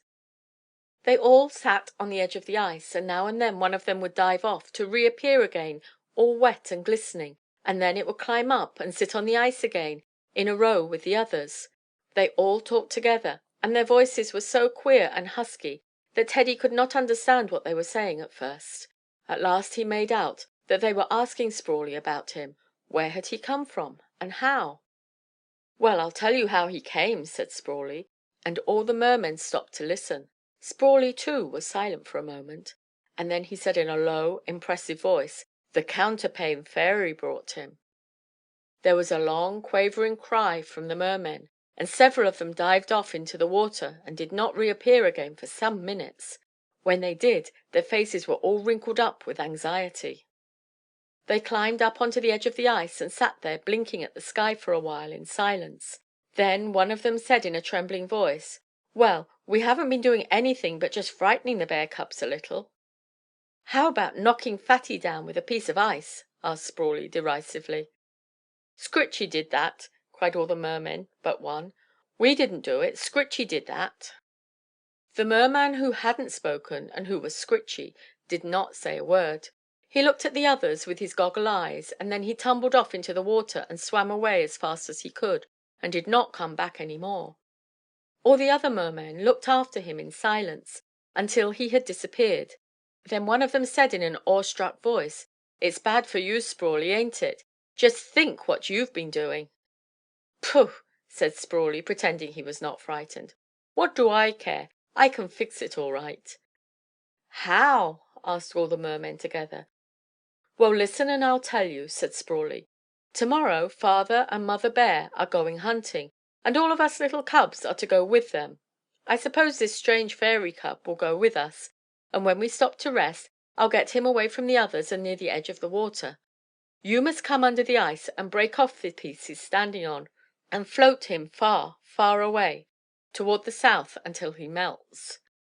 "Yes, yes, we'll do it!" cried all the mermen, jumping about and shouting. Then they turned to Sprawley. "Come," they cried, "let's have a game in the water before you go back." "That I will," said Sprawley, and with that what should he do but strip off his bearskin just as though it were a coat, and there he was, nothing more nor less than a merman who had been dressed up in an old skin, pretending to be a bear cub. Sprawley and the other mermen dived off into the water and began splashing and shrieking and pulling at each other and getting farther and farther away. "All the same, I don't think you'll float me off," said Teddy to himself. Very quietly he crept to where the bearskin lay on the ice, and taking out his knife he cut a long slit up the back of it. Then, not waiting for the mermen to come back, he hurried home again over the ice to the bear's cave, and crawling in he laid himself down again between the sleeping cubs. The little bears were beginning to stir themselves, and the mother bear was yawning and stretching when Sprawley came sneaking into the cave again. Why," said Mother Bear, "where have you been?" "I ain't been anywhere," said Sprawley. "I just thought I heard a sea lion roaring, and I went out to see." "Well, there's no use your going to sleep again," said the Father Bear, "for we have to go a long ways to day, and it's time we were getting ready to start now." With that he shuffled out of the cave, followed by the Mother Bear, and stood looking about him. Presently the cubs came out too, still blinking with sleep. "Oh, Mother!" cried Dumpy, "just look at Sprawley's back!" "Why, what's the matter with it?" asked the Mother Bear. "There ain't anything the matter with it," growled Sprawley, twisting his head round and trying to see. "Yes, there is too!" cried Fatty. "Oh, my! Sprawley's splitting hisself all down the back." Why!" cried the Father Bear. "What's this?" He shuffled over and looked at Sprawley's back, and then without a word he began to tear and pull at the bearskin. In another minute he had it off, and there stood the merman, shivering and blinking at them with his mouth open like a gasping fish. "Oh dear! Oh dear!" cried the Mother Bear, turning whiter than ever. "He's not my cub after all!" and she sat down and began to whine and cry. But Father Bear gave a growl, and rising on his hind legs he fetched the merman a cuff that sent him tumbling head over heels across the ice. Father Bear was after him, but before he could reach him the merman was up and running for the open strip of water in the distance. Father Bear chased him the whole way. Sometimes he caught him and gave him a cuff that sent him flying, but at last the merman reached the water and dived into it. He must have had a sore head for days afterward, however. When the Father Bear came back he was panting and growling. "There," said he, "I guess that's the last time any of the mermen will try to play their tricks on us. Come, come," he went on, "it's time we were off for our hunting." But the Mother Bear only shook her head. She had been doing nothing since she saw that Sprawley was an ice merman, but sit and rock herself backward and forward, and whine. "I couldn't go, my dear, I couldn't indeed," she said. "I'm all of a tremble now to think how that dreadful merman has been playing with Fatty and Dumpy day after day, and I never knew it." "Then I'll go by myself," said Father Bear gruffly, "and leave the children home with you. But you can go, Fairy," he said to Teddy. "I'll carry you on my back if you like, and maybe you'll see me catch a young walrus. I suppose it was you who split him down the back, as the Counterpane Fairy brought you." "Yes, sir, it was," said Teddy timidly. "But I'm afraid I can't go with you. I'm afraid I'm going back." For the bears, the fields of ice, the far off green water were all wavering and growing misty before his sight. Faintly he heard the voices of the bear cubs. "Owie, owie, don't go away," for they had grown fond of him the day before. Then their voices died away. He was back in the old familiar room with the Counterpane Fairy perched upon his knees, and a bunch of snowdrops in the vase beside the bed. The door opened, and his mother stood holding the knob in her hand and speaking to Hannah outside, and at that moment the Counterpane Fairy was gone. Chapter 6. The Ruby Ring. The next day, in spite of the doctor's promises, Teddy was not allowed to sit up. It was a raw, blustering day, and every feeling of spring seemed gone from the air.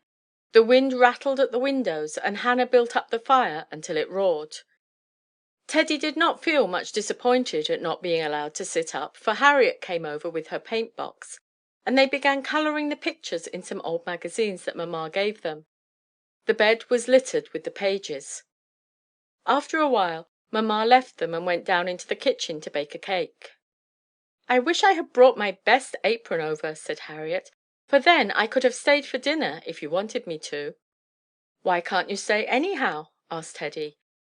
"Oh, I can't," said Harriet. "I must go to dancing class right after dinner, and I have to wear my apron with the embroidered ruffles." "Harriet, why don't you go home and get it, and then perhaps you could have dinner up here with me? Wouldn't you like that?" "Yes, but maybe Aunt Alice doesn't want me to stay."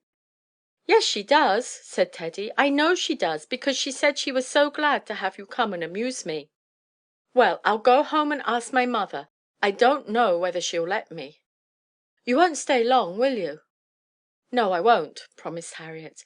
Then she put on her jacket and hat and ran downstairs. Teddy went on with his painting by himself for a while, but it seemed to him Harriet was gone a long time. He called his mother once, and she came to the foot of the stairs and told him she couldn't come up just yet. Then Teddy began thinking of the Counterpane Fairy, and the stories she had shown him. He wondered if she would come to see him today. She always came when he was lonely, and he was quite sure he was getting lonely now. Yes, he knew he was. "Well," said a little voice just back of the Counterpane Hill, "it's not quite so steep today, and that's a comfort." There was the little fairy just appearing above the tops of his knees, brown hood, brown cloak, brown staff, and all. She sat down with her staff in her hand and nodded to him, smiling. "Good morning," she said. "Good morning," said Teddy.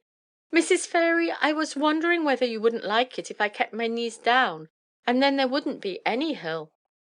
"No," said the fairy, "I like to be up high, so that I can look about me, only it's hard climbing sometimes. Now, how about a story? Would you like to see one today?"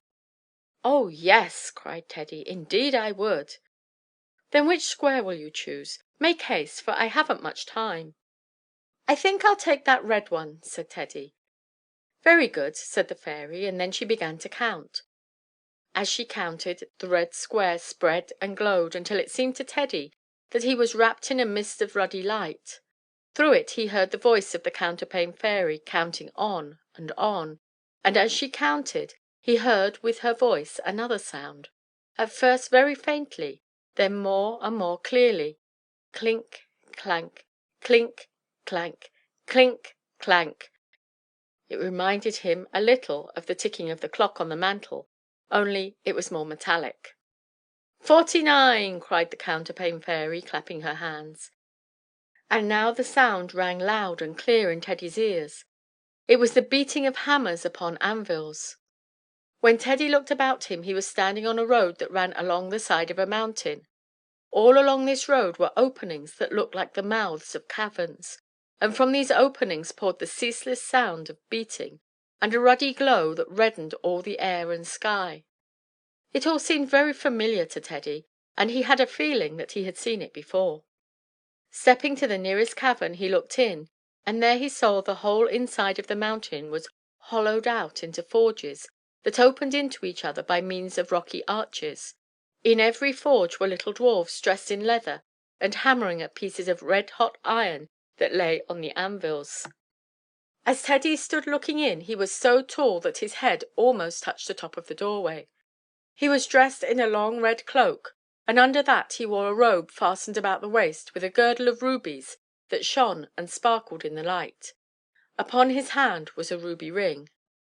The stone of the ring was turned inward toward the palm, but it was so bright that the light shone through his fingers, and he drew his cloak over his hand, that the dwarfs might not see it, for it was not yet time for them to know that he was King Fireheart. After a while the iron that the little men were beating had to be put in the fire again to heat, and then they turned and looked at Teddy. "Good day," said he. "Good day," answered the dwarfs, staring hard at him. "What are you making there?" asked Teddy. "A link," answered the dwarfs. "A link?" said Teddy. "What for?" "For a chain," answered the dwarfs, and then the iron was hot, and they took it out again and laid it on the anvil. Clink, clank, clink, clank, clink, clank, went their hammers. Teddy watched them at their work for a while, and then he went to the next forge, and there it was the same thing, more little dwarfs hammering away at their anvils as if their lives depended on it. "Good day," said Teddy, as soon as they paused to heat the iron. "Good day," said the dwarfs. "What are you making there?" asked Teddy. "A link," answered the dwarfs. "What for?" said Teddy. "For a chain," answered the dwarfs, and then they set to work again. Teddy went on and on through the forges, and in every one of them were little dwarfs hammering away on links. When he came to the last forge of all, they were just finishing a link, and as they threw it into a tank of water a cloud of steam rose, almost hiding them from view. They were so busy that they paid no attention to Teddy when he spoke. "Make haste, make haste!" they cried to each other. "It is growing late, and she will soon be here." In a great hurry the dwarfs caught up the link from the water and laid it on the anvil again, and then they all stood back from it. Every noise had ceased through all the forges, and the dwarfs were waiting in breathless stillness as though for something to happen. Suddenly, in the silence, Teddy heard a faint tinkling as though of icicles struck lightly together, and at the same moment he saw that a woman all in white had entered the forge down at the other end. Her dress shone with all different colors, just as icicles do when they hang in the sunlight, and as the light of the fire caught it here and there, it almost looked as though it were on fire. Her hair was very black, and she wore a crown. She stepped up to the anvil that was in the forge and laid her hand upon it. She was too far away for Teddy to see what she did, but there was a clink as of something breaking, and a low wail arose from the dwarfs that stood near by. Then she passed on to the next anvil, and to the next, and to the next, and at each one she paused and touched the link that lay upon it, and always at that there was a clink, and a wail arose from the dwarfs. At last she came to the very forge where Teddy was, but he had drawn back behind the stone archway, and she did not see him. Gliding to the anvil, she stretched out her white finger and laid it upon the link that the dwarfs had made, and instantly, as soon as she touched it, the iron flew into pieces with a clink. The dwarfs burst into a low wail, but the woman with the crown struck her hands together and stamped her foot in rage. "Fools! Fools!" she cried. "Not yet one link that will not fly into pieces at a touch, but you shall make the chain, though it should take your very hearts to do it." Then, still scowling until her beautiful face was like a thundercloud, and without a single glance at the trembling dwarfs, she glided from the forge and was gone. The dwarf who held the pincers drew his arm across his forehead to wipe off the sweat. "Come," said he, "let us set to work, for now it's all to be done over again." "But tell me first," said Teddy, "what does this all mean? "And who is this woman with a crown who comes and breaks your links with a touch as soon as you have finished them?" "Ah, that is a long, sad story," said the dwarf who held the pincers. "Yes, it's a long, sad story," echoed the others. "You tell him, Leatherkin," they added.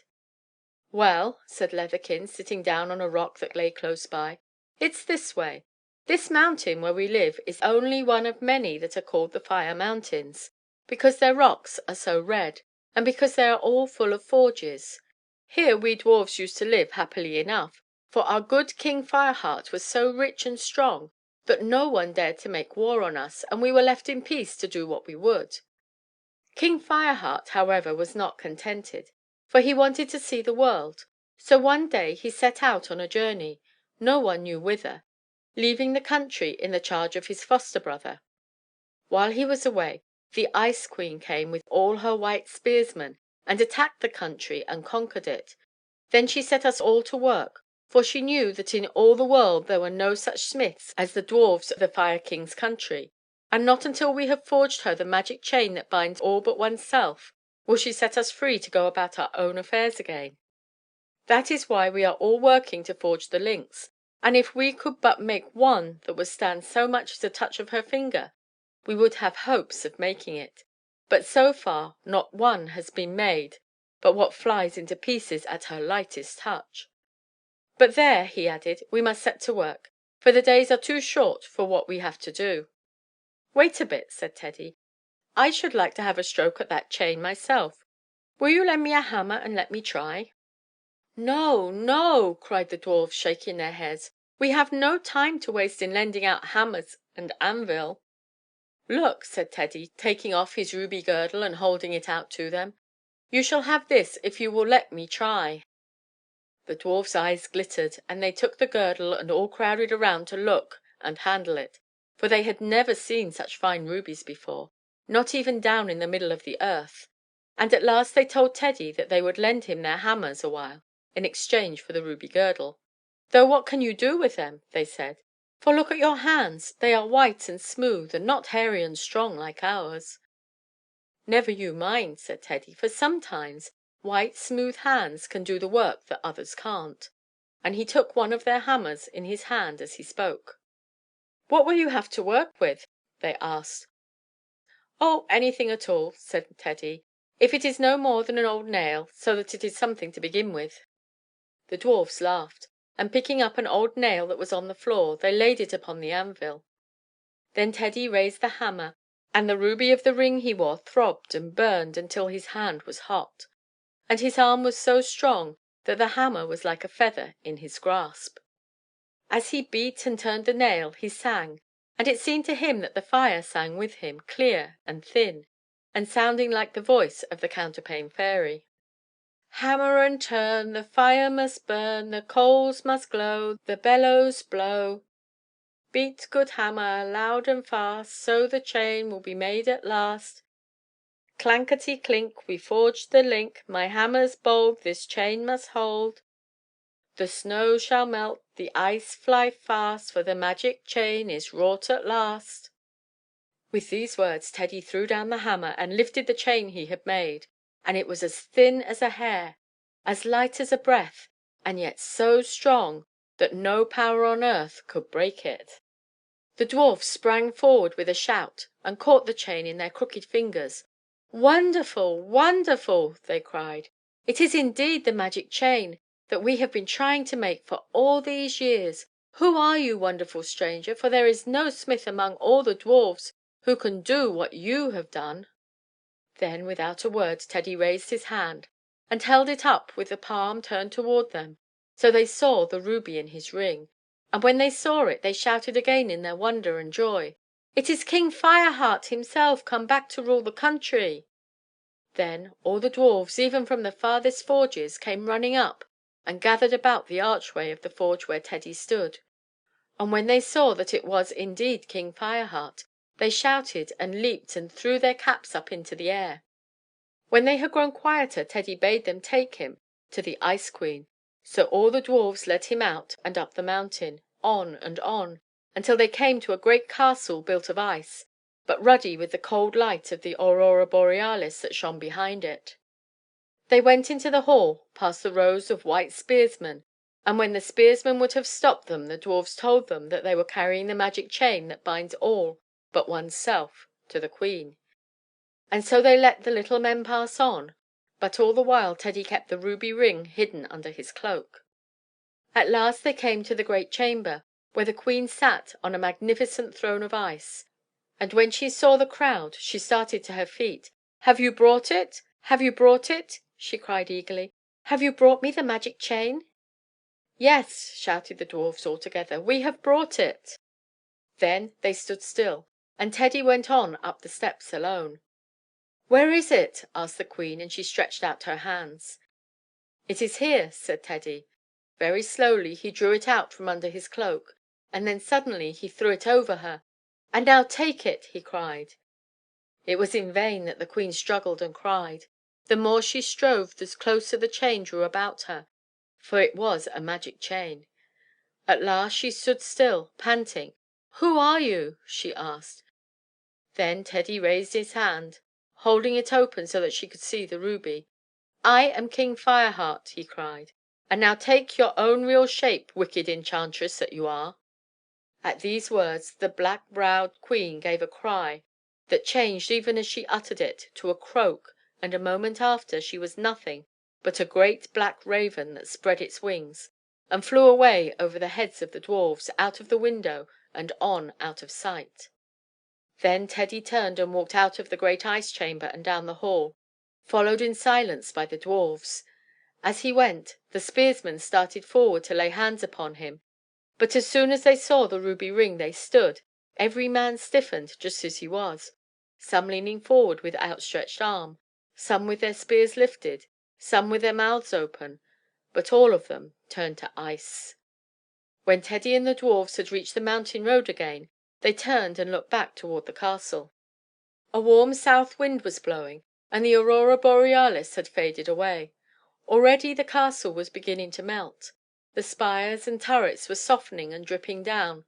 There was a warm red light over everything, like the light of the rising sun. "And now," cried the dwarfs, "will your majesty come up to your own royal castle?" "Yes," answered Teddy, "I will come." "Quick, quick!" cried the Counterpane Fairy. "It's time to come back." Teddy was at home once more.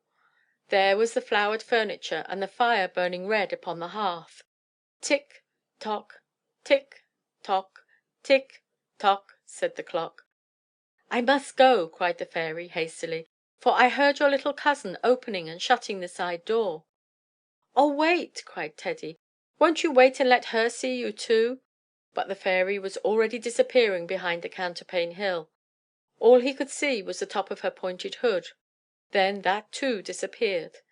The door was thrown open, and Harriet came running in, bringing a breath of fresh out of doors air with her. Her cheeks were red, and she looked very pretty in her embroidered apron with pink ribbons.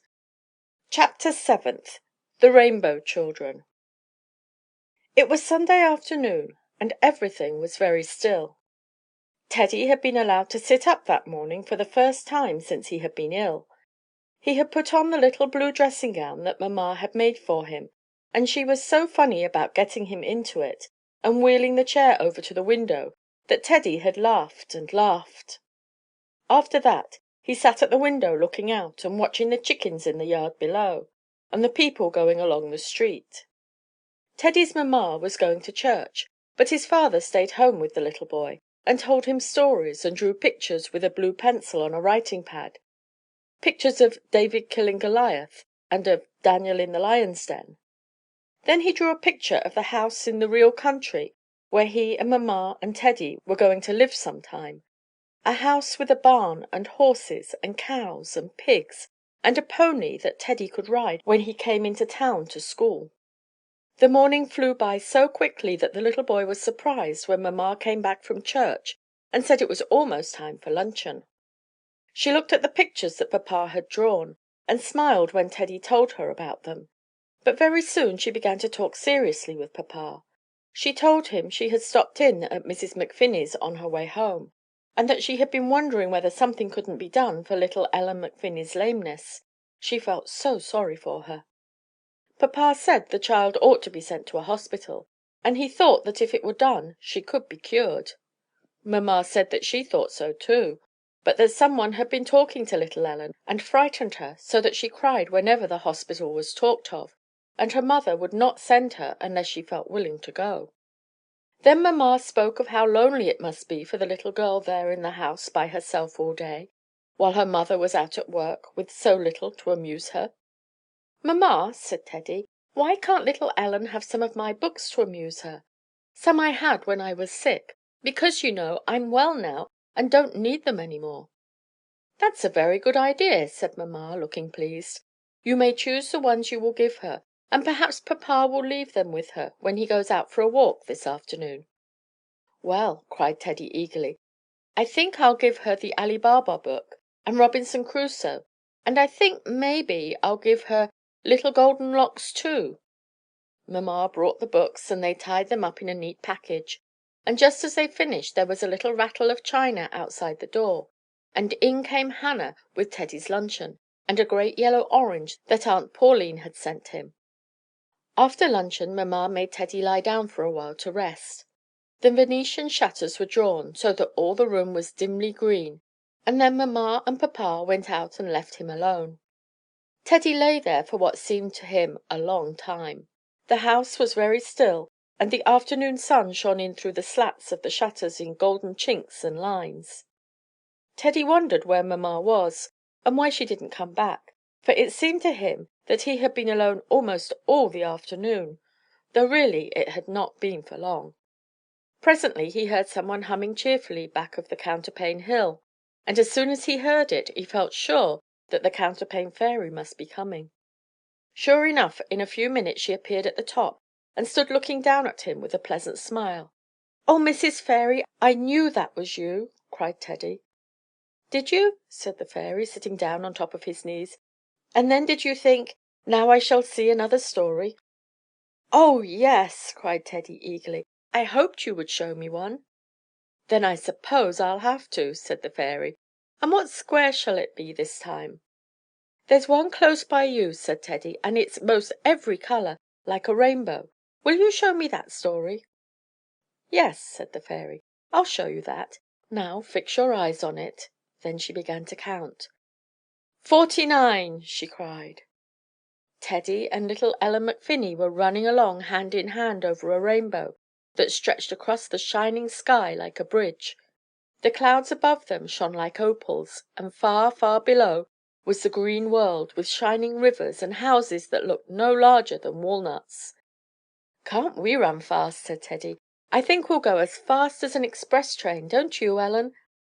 "I know a faster way to go than this," said the little girl. "Do you?" "Yes, I do. Let go of my hand and I'll show you." She drew her hand away from Teddy, and very slowly she leaned back against the air as though it were a pillow. Then she gave herself a little push with her feet, and away she floated so lightly and easily that Teddy could hardly keep up with her. "Oh, Ellen!" cried Teddy, "will you teach me to do that?" "Yes, I will," said Ellen. So she stood up and showed Teddy how to take a long breath, and how to push himself, and then he found he could do it quite well, and when Ellen began to float too, they could go along together hand in hand just as they had before. Suddenly a thought crossed Teddy's mind, and he cried, "Why, Ellen, I thought you were lame." "So I am," said the little girl. "But you can run and float." "Yes, I know, but that's because I'm dreaming." "Why, no, Ellen, you can't be dreaming," said Teddy, "for I'm here too." "Well, I don't know," said Ellen, "but I think I'm dreaming, because I've often dreamed this way before." Teddy thought of this for a little while, but it was not pleasant to think that he was in a dream.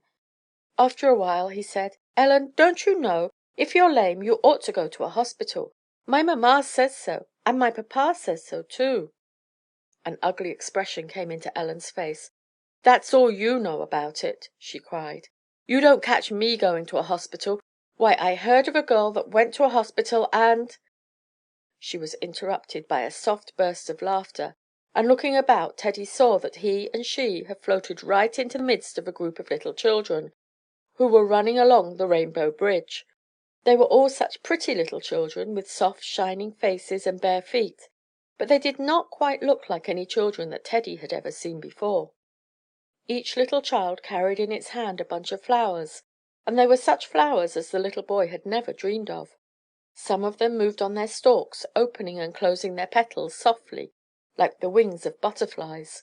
Some shone like jewels, and some seemed to change and throb as if with a hidden pulse of life.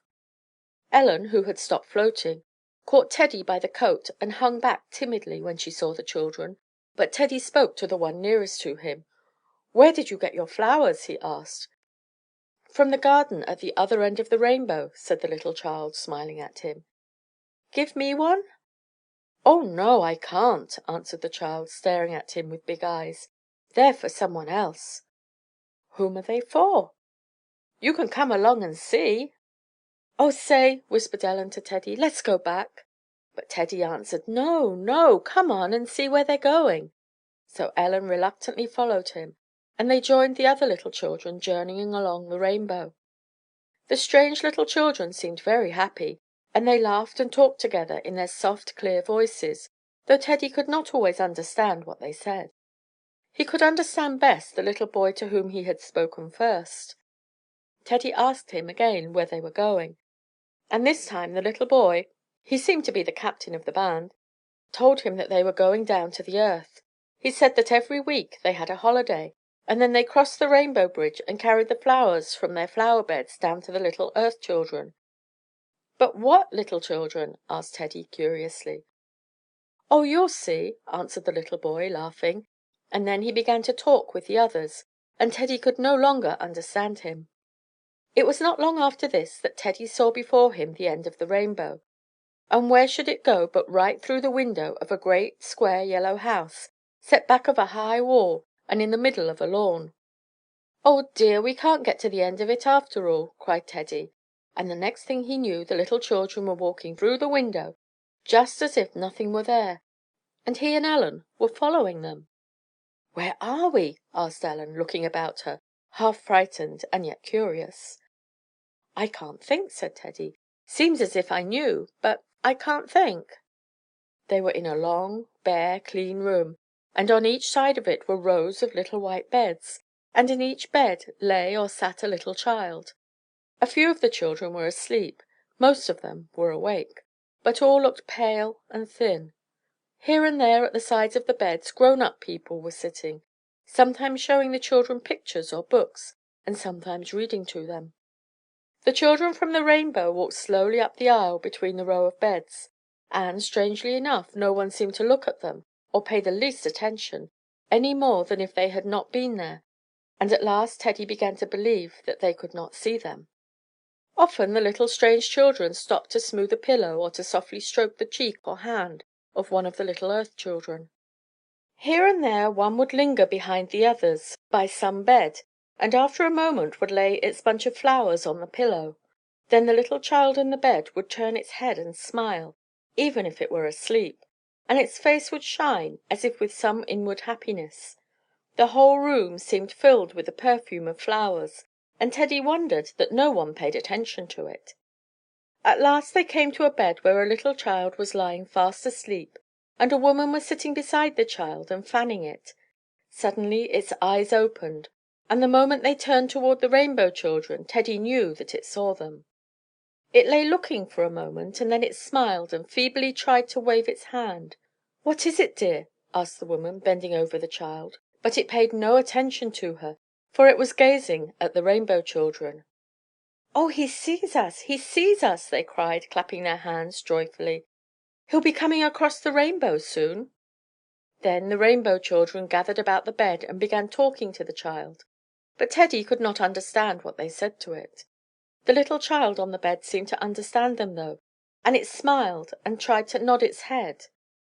"Come soon! Come soon!" cried the little children, waving their hands to it as they moved away, and the eyes of the child on the bed followed them wistfully, as though it were eager to follow. Teddy and Ellen still went with the other little children, and a moment after they were out on the rainbow bridge again, high up above the world, but they were alone, for the little strange children were gone. Ellen stood still and drew a long breath. "Oh, wasn't that lovely?" she sighed. "I wonder where it was." "I know where it was," said Teddy suddenly. "I remember now, for I saw a picture of it in one of papa's magazines. That was a hospital, Ellen." "A hospital!" cried the little girl. "Yes, a hospital." Ellen did not say anything for some time, but at last she drew another deep breath. "Well, if that's a hospital, I shouldn't mind going to a place like that," she said. The rainbow had faded away, and Teddy was back in the great high post bedstead again, with the silk coverlet drawn up over his knees, and the Counterpane Fairy still sitting on top of the hill. Teddy lay looking at her for a while in silence. "Mrs. Fairy, was that a true story like the others?" he asked her at last. "How should I know?" asked the fairy. "Do I look as though I knew anything about rainbow children? You'd better ask Ellen McFinney. Maybe she can tell you." "Well, I will," said Teddy. "I mean to ask her just as soon as ever I'm well." He did not have to wait for that, however, for the very next day his mother told him that little Ellen had at last consented to be taken to the hospital, and that perhaps when he saw the little girl again she would be able to walk and run about almost like other children. Chapter 8. Harriet's Dream. Teddy had begged mamma to ask Harriet to come over and play with him after school, but not to tell her that now he was no longer in bed. So when the little girl came running in she was very much surprised. "Why, Teddy, you're well again, aren't you?" she cried. "Yes, now I'm well again," said Teddy, "and mamma says we may each have a little sponge cake, and she's going to let us blow soap bubbles. Would you like to blow soap bubbles, Harriet?" "Yes, I guess so," said Harriet. So mamma made them a bowl of strong suds and brought out 2 pipes, and the children played together very happily for quite a time. Sometimes they threw the bubbles into the air and tried to blow them up to the ceiling. Sometimes the children put their pipes close together so that the bubbles they blew were joined in one lopsided globe. Last of all they set the bowl on a chair and, kneeling beside it, put their pipes into the suds and blew until quite a soap bubble castle rose up and touched their noses with wet suds. Teddy felt a little tired and soapy by that time, so mamma put all the things away and read them some stories from Grimm's fairy tales. After that Harriet said she must go home, and indeed it was almost supper time, so mamma helped her put on her little hat and coat and kissed her good bye. Teddy was very tired by the time supper was over. He felt quite willing to be put to bed, and as soon as he was there he sank into a doze. When he awoke again he was alone. It was quite dark outside, but mamma had set a lamp behind the screen. By its dim light Teddy saw the Counterpane Fairy's brown hood appearing above the hill, and he heard her sighing to herself, "Oh dear! Oh dear!"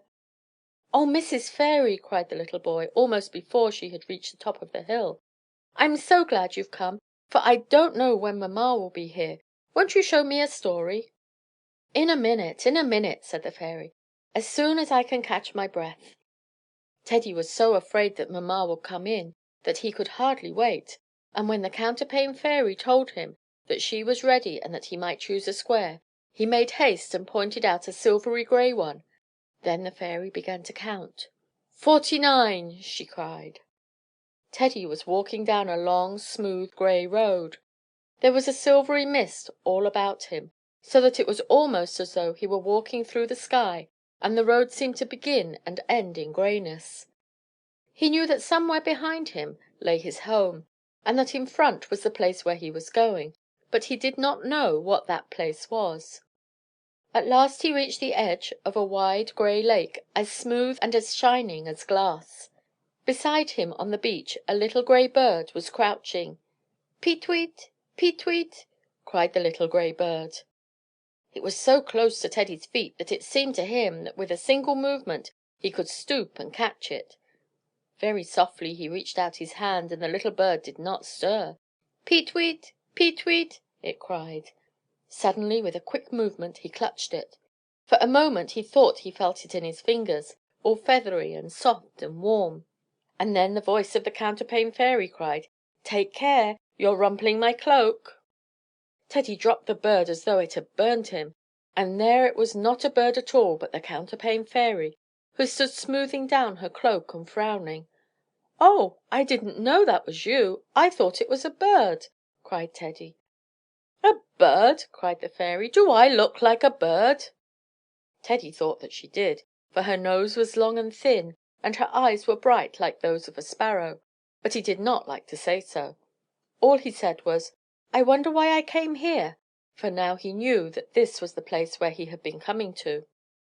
"I suppose you came to see the dreams go by," said the Counterpane Fairy. "I often come for that myself." "The dreams go by?" said Teddy. "I don't know what you mean." "Do you see that castle over yonder?" asked the fairy, pointing out across the lake. Teddy looked as hard as he could, and after a while he thought he did see the shadowy roofs and turrets of a great grey castle through the mist. "I think I do," he said. "Well," said the fairy, "that is where the dreams live, and every evening they go sailing past here, on their way to the people who are asleep, and I generally come down to see them go by. Look, look, there goes one now!" A little boat, as pale and light as a bubble, was gliding through the mist. In it was seated a grey figure, and as it passed the island it turned its face toward them and waved a shadowy hand.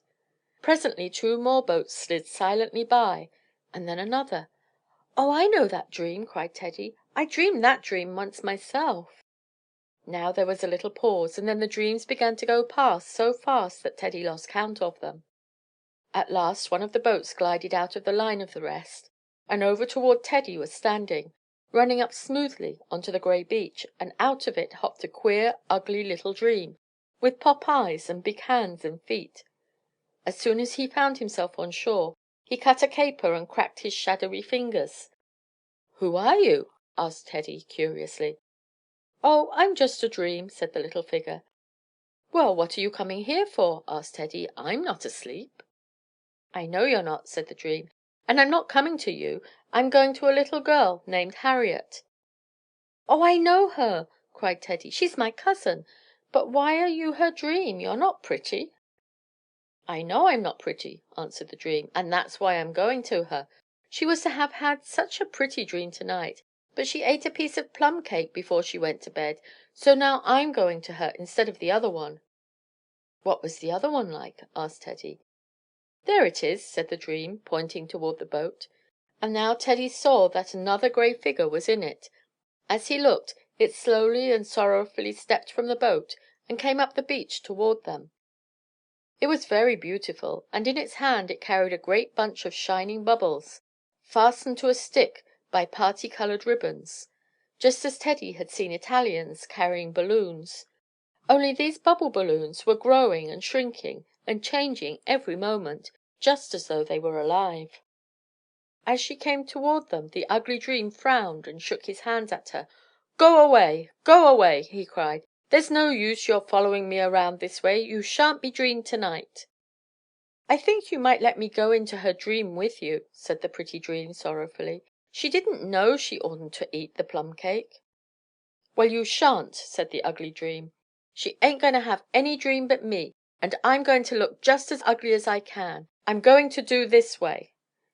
And the naughty little dream put his thumbs in the corners of his mouth, drawing it wide, and at the same time drew down the outside corners of his eyes with his forefingers, just as Teddy had seen the boys at school do sometimes.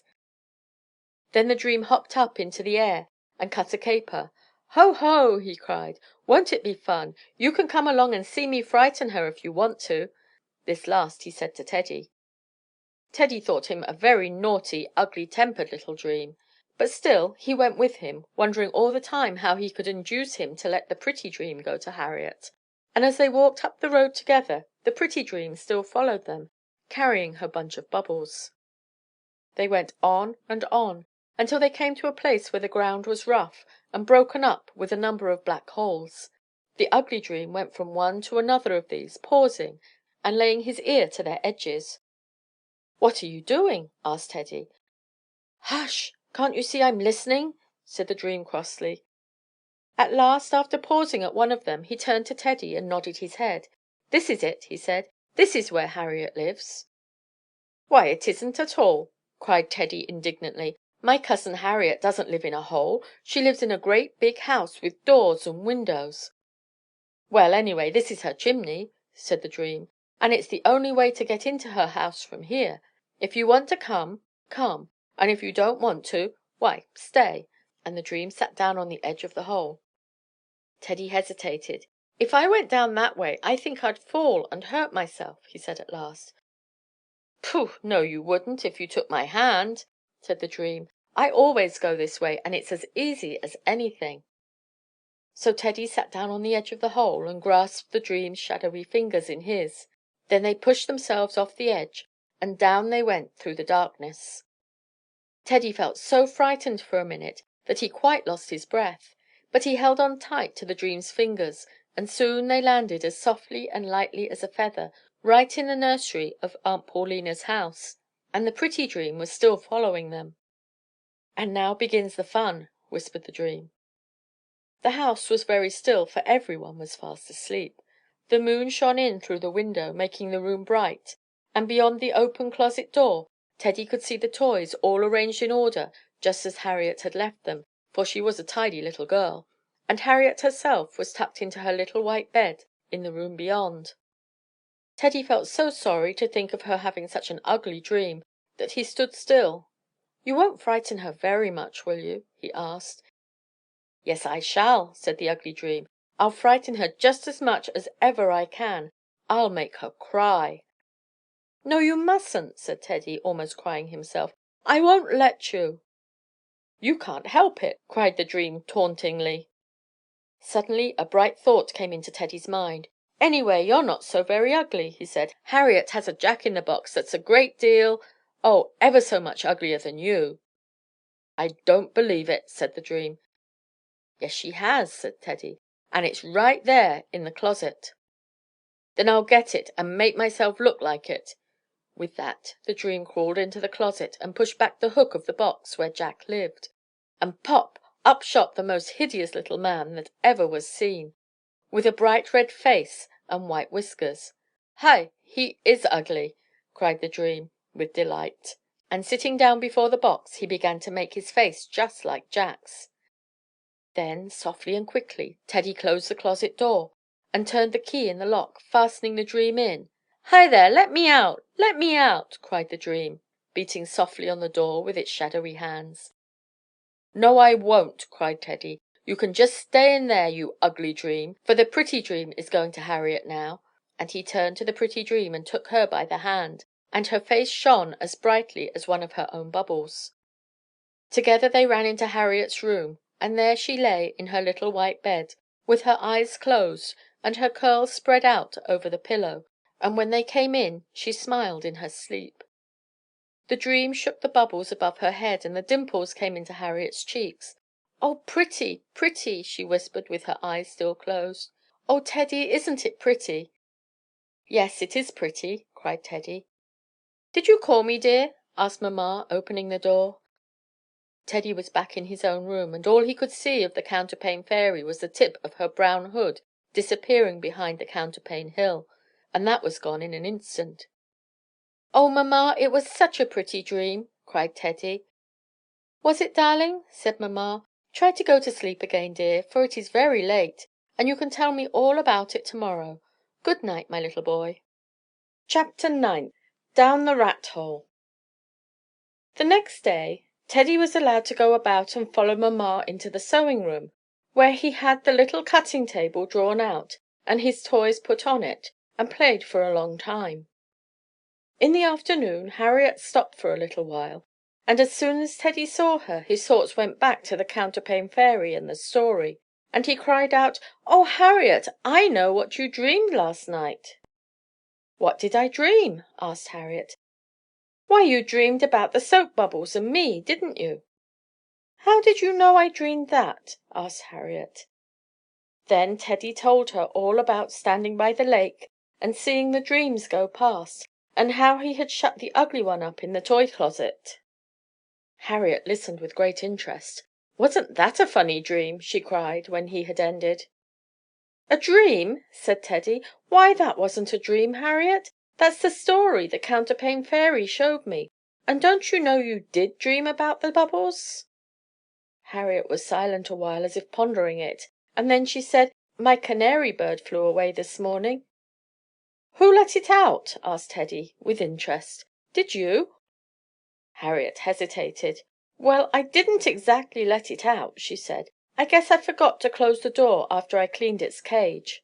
Then she added hastily, "But mamma hung the cage outside the window, and she says she thinks maybe it'll come back unless someone has caught it." Teddy wanted to hear a great deal more about the canary, but Harriet said she must go now, so he was left alone again to play with his toys. After dinner his mother went down town to buy a present for Harriet, for the next day was to be the little girl's birthday. Teddy wanted to get her a bag of marbles, but she thought perhaps she would be able to find something Harriet would like better than that. She would look about and see. Before she went, she made Teddy lie down on the bed and covered him over with the silk quilt, so that he might rest for a while. Then she kissed him and told him to try to take a nap, and promised to be back soon. After she had gone, Teddy dozed comfortably for a while. Then he grew wide awake again, and turning over on his back, he raised his knees into a hill and lay looking out of the window, and wondering when mamma would come home and what she would bring with her. "You're not asleep, are you?" asked the little voice from his knees. "Oh, Counterpane Fairy, I'm so glad you've come!" cried Teddy, "for mamma has gone down town, and I was just beginning to get lonely." There was the familiar little figure in the brown cloak and hood, seated on top of the counterpane hill, and as he spoke she looked down on him smilingly. "I suppose the next thing will be a story," she said. "Oh, will you show me one?" cried Teddy. "I wish you would, for I don't know when mamma will be home." "Very well," said the fairy. "Perhaps I can show you one before she comes back. Which square shall it be this time?" "I've had the red, and the yellow, and the green, and ever so many. I wonder if that brown one has a good story to it."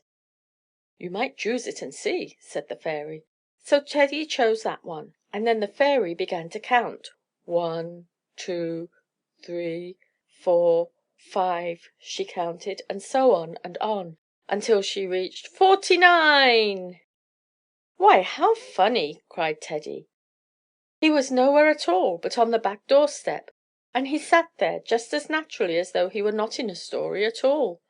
Then the back gate opened, and in through it came a little withered old woman, wearing a brown cloak and a brown hood drawn over her head. "Why, Counterpane Fairy!" said Teddy, but when she raised her head and looked at him, he saw that it was not the Counterpane Fairy after all, but an old Italian woman carrying a basket on her arm. "You buy something, little boy?" she said. "I can't," said Teddy. "I haven't any money except what's in my bank, but I'll ask Hannah and maybe she will." So saying, he ran into the kitchen. The clock was ticking on the wall, and the room smelled of fresh baked bread, but it was empty. Opening the door of the stairway, Teddy called, "Hannah! Hannah!" There was no answer. It all seemed strangely still upstairs. "She must have gone out," Teddy said to himself. When he went back to the outside door, the old Italian had put down her basket and was sitting on the step beside it. She did not seem at all surprised when he told her he could not find anyone. "You not find anyone, and you not have money," she said. "Then I tell you what I do. You put your hand in dis basket, and I give you what you take. I make what you call present." "Will you really?" cried Teddy. "Yis," said the little old woman, smiling, and her smile was just like the smile of the Counterpane Fairy. "And you'll give me whatever I take?" "Yis," said the little old woman again. Teddy put his hand in under the cover and caught hold of something hard and cold. He pulled and pulled at it, and out it came. It was a little iron shovel. "You take something more," said the little old woman. Teddy hesitated, but when he looked at her again, he saw that she really meant it. So he put his hand in, and this time he pulled out a large iron key. "Now try once more," said the little old woman, and this third time it was a rat trap baited with cheese that Teddy drew from the basket. "But what shall I do with them?" he asked. "You keep dem," said the old Italian, "and you find you need dem by and by." Then she rose, and pulling her cloak over the basket, she took her staff in her other hand and hobbled down the pathway. Teddy slipped the key into his pocket, and holding the shovel and the trap, he ran down to the gate to open it for her. He stood looking after her as she went on down the street, her staff striking the brick sharply. Tap, tap, tap. Her back was certainly exactly like the Counterpane Fairy's. As he walked slowly up the path, swinging his shovel by the handle, he noticed that there was a rat hole just back of the rain butt, and he thought what fun it would be to dig it out, so he put the cage down on the ground and set to work with his shovel. The earth broke away from the rat hole in great clods, and he found it so easy to dig that very soon he had made quite a big hole. Then he saw that down in this hole there was a flight of stone steps leading into the earth. "Why, isn't that funny?" said Teddy. "Right in the back yard, too. I wonder where they go." Tucking the shovel under his arm and taking the trap in his hand, Teddy stepped into the rat hole and began to go down the stairs. He went on down and down and down, and at last he came to an iron door, and it was locked. Teddy tried it and knocked, but there was no answer. He listened with his ear against it, but he heard nothing, and he was just about to turn and go up the stairs again, when he remembered the key the little old woman had given him. He pulled it out of his pocket, and when he tried it in the keyhole, it fitted exactly. He turned it, the door flew open, and Teddy stepped through. Beyond was a cave, just such as he had often wished he could live in, with a rough table and chair, old kegs, and a heap of rubbish in one corner. On each side of the cave was a heavy door studded with iron nails. "I will just see where these doors lead to," said Teddy to himself, laying his trap and his shovel behind one of the kegs. As he reached the first door and put his hand on it, he heard someone singing the other side of it as sweetly and clearly as a bird, and this is what the voice sang: "In field and meadow the grasses grow, the clouds are white and the winds they blow.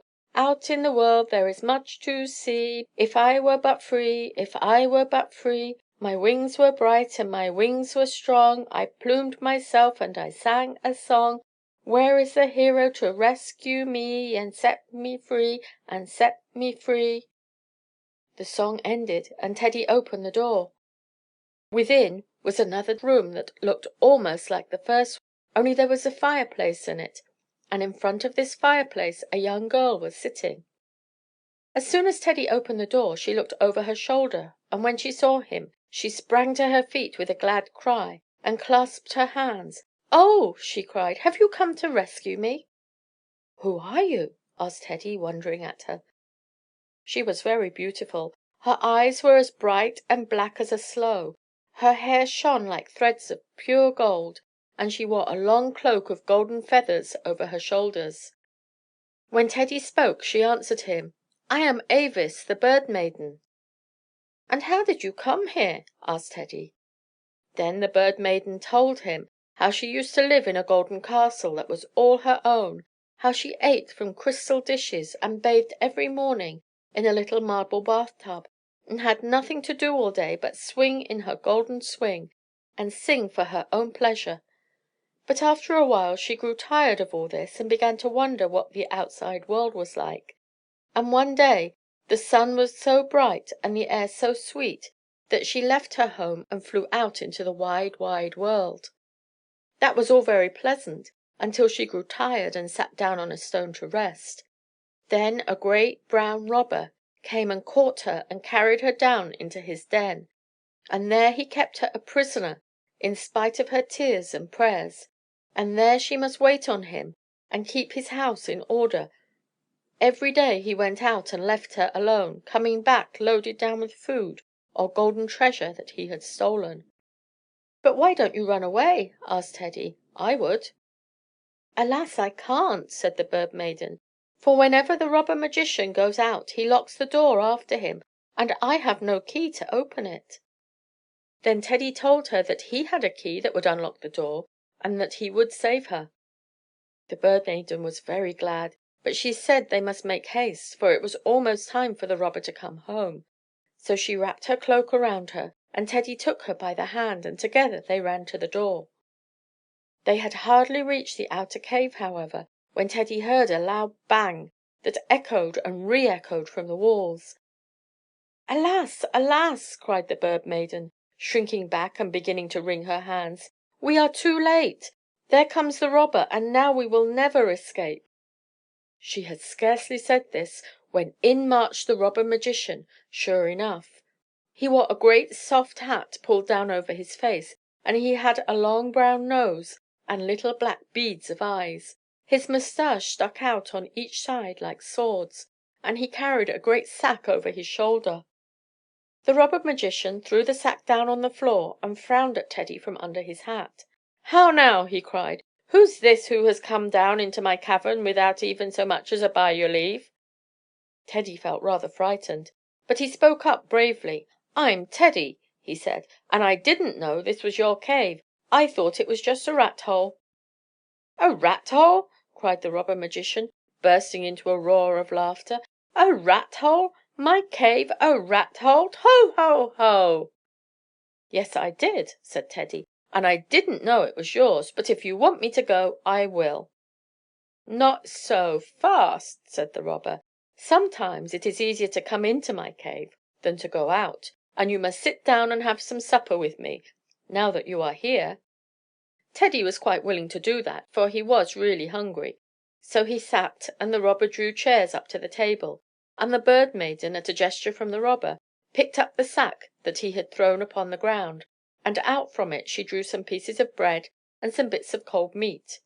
It did not look particularly good, but it seemed to be all there was, so when the robber began to eat, Teddy helped himself too. The robber magician did not take off his hat, and he ate very fast. After a while he leaned back in his chair and began to tell Teddy what a great magician he was, and about his treasure chamber.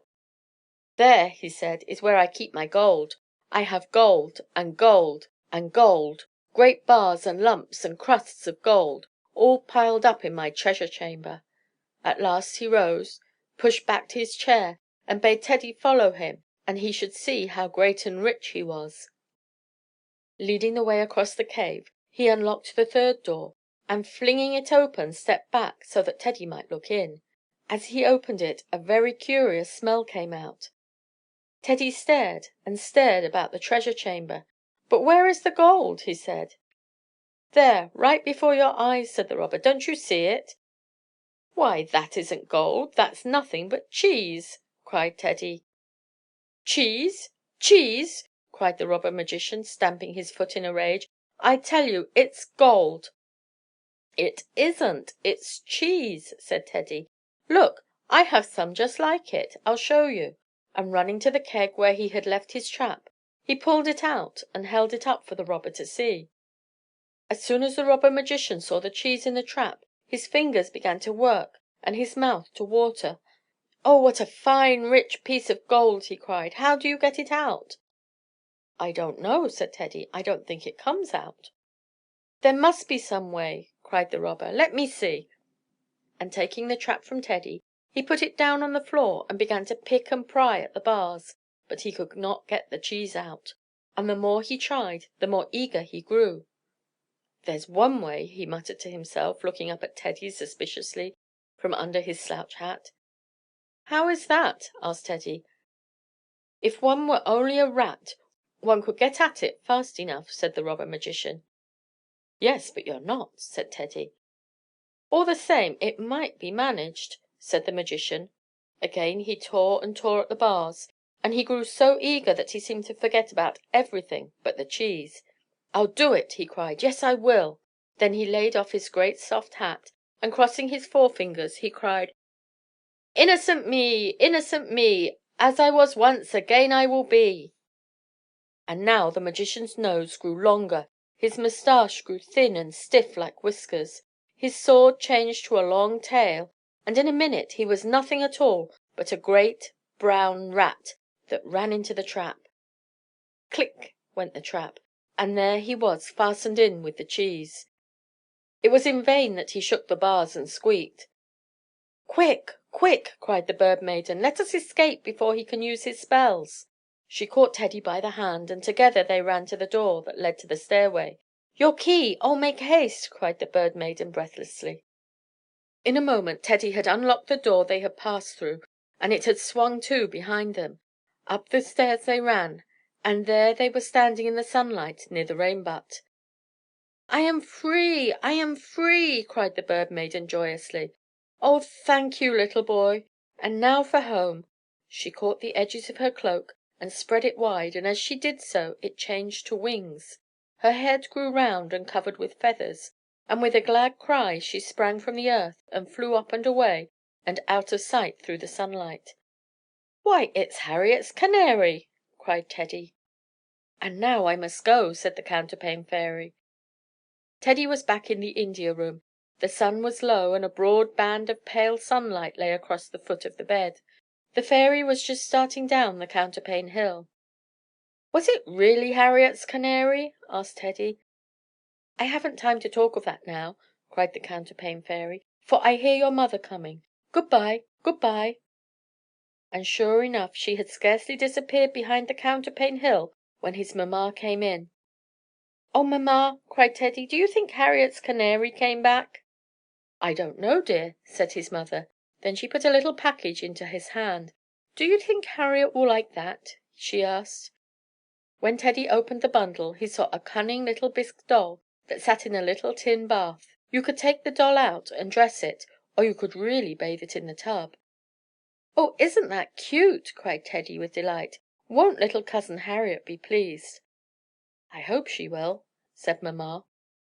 Chapter 10. The Counterpane Fairy Says Good-bye. Teddy was to go outdoors the next day if it was mild and pleasant. The doctor had come in that morning for the last time to see him. "Well, my little man," he had said, giving Teddy's cheek a pinch, "can't be pretending you're a sick boy any longer with cheeks and eyes like these. Now we'll have you back at school in no time, and then I suppose you'll be up to all your old tricks again." Later on the little boy had gone downstairs for dinner, for the first time since he had been ill. Everything there had looked very strange to him, and as if he had not seen it for years. He had felt just as well as ever until he tried to chase the cat, Muggins, down the hall, and then his legs had given way in a funny, weak fashion that made him laugh. After dinner Muggins followed him upstairs, and curling down under a chair went fast asleep. Teddy took his blocks and built them about the chair, so that when the cat woke he found himself built up inside a little house. However, a door had been left, and he poked his nose and his paw through it, and then the whole front wall went down with a noisy clatter, and Muggins scampered down to the kitchen with his tail on end. Teddy had to laugh, he looked so funny. Papa came home from his office earlier than usual that afternoon, bringing with him a bundle of long, smooth sticks and a roll of tissue papers, and spent all the rest of the time between that and supper in making a great kite for Teddy.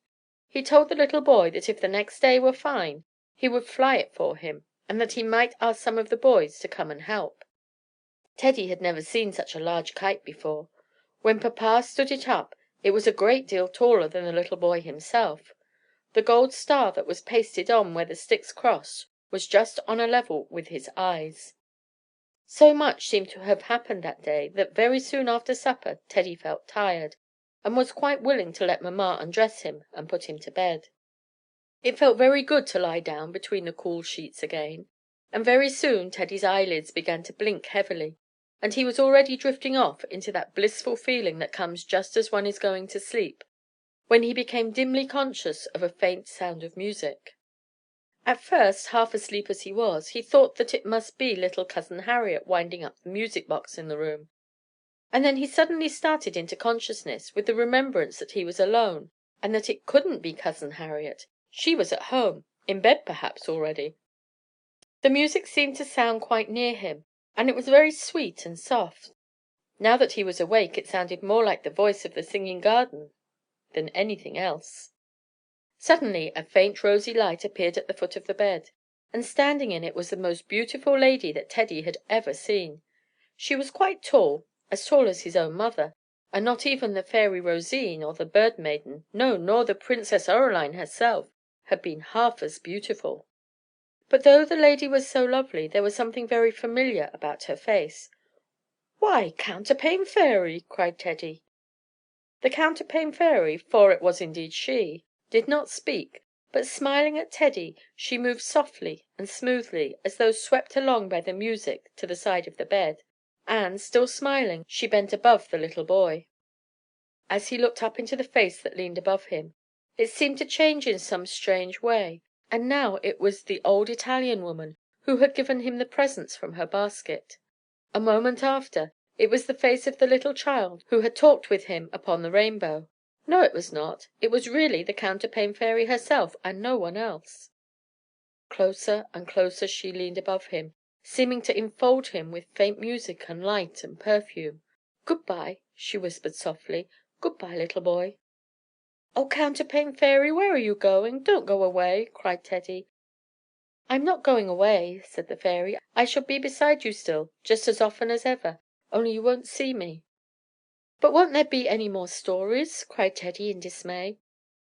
"Sometime, perhaps," said the Counterpane Fairy, "but not now, for to morrow you'll be out and playing with the other boys, and after that it will be your school and your games that you'll be thinking of." "Oh, Counterpane Fairy, don't go!" cried Teddy again, reaching out his arms toward her. But they touched nothing but empty air. Waving her hand to him, and still smiling, the Counterpane Fairy slowly, slowly faded away. With her, too, faded the rosy light and the perfume that had filled the room. Only the faint sound of music was left. Then it, too, died away. Teddy sat up and looked about him. The room was very still and dim. He heard nothing but the ticking of the clock. The half moon had sailed up above the dark tops of the pine trees on the lawn outside, and by its light he saw the great kite that papa had made him as it stood propped upon the mantel. The gilt star in the middle of it shone. It was true that he was no longer a little sick child. Tomorrow he would be out of doors again, and shouting and playing with all the other boys. If you like the video, put a like, subscribe to the channel and click on the bell to not miss our new videos.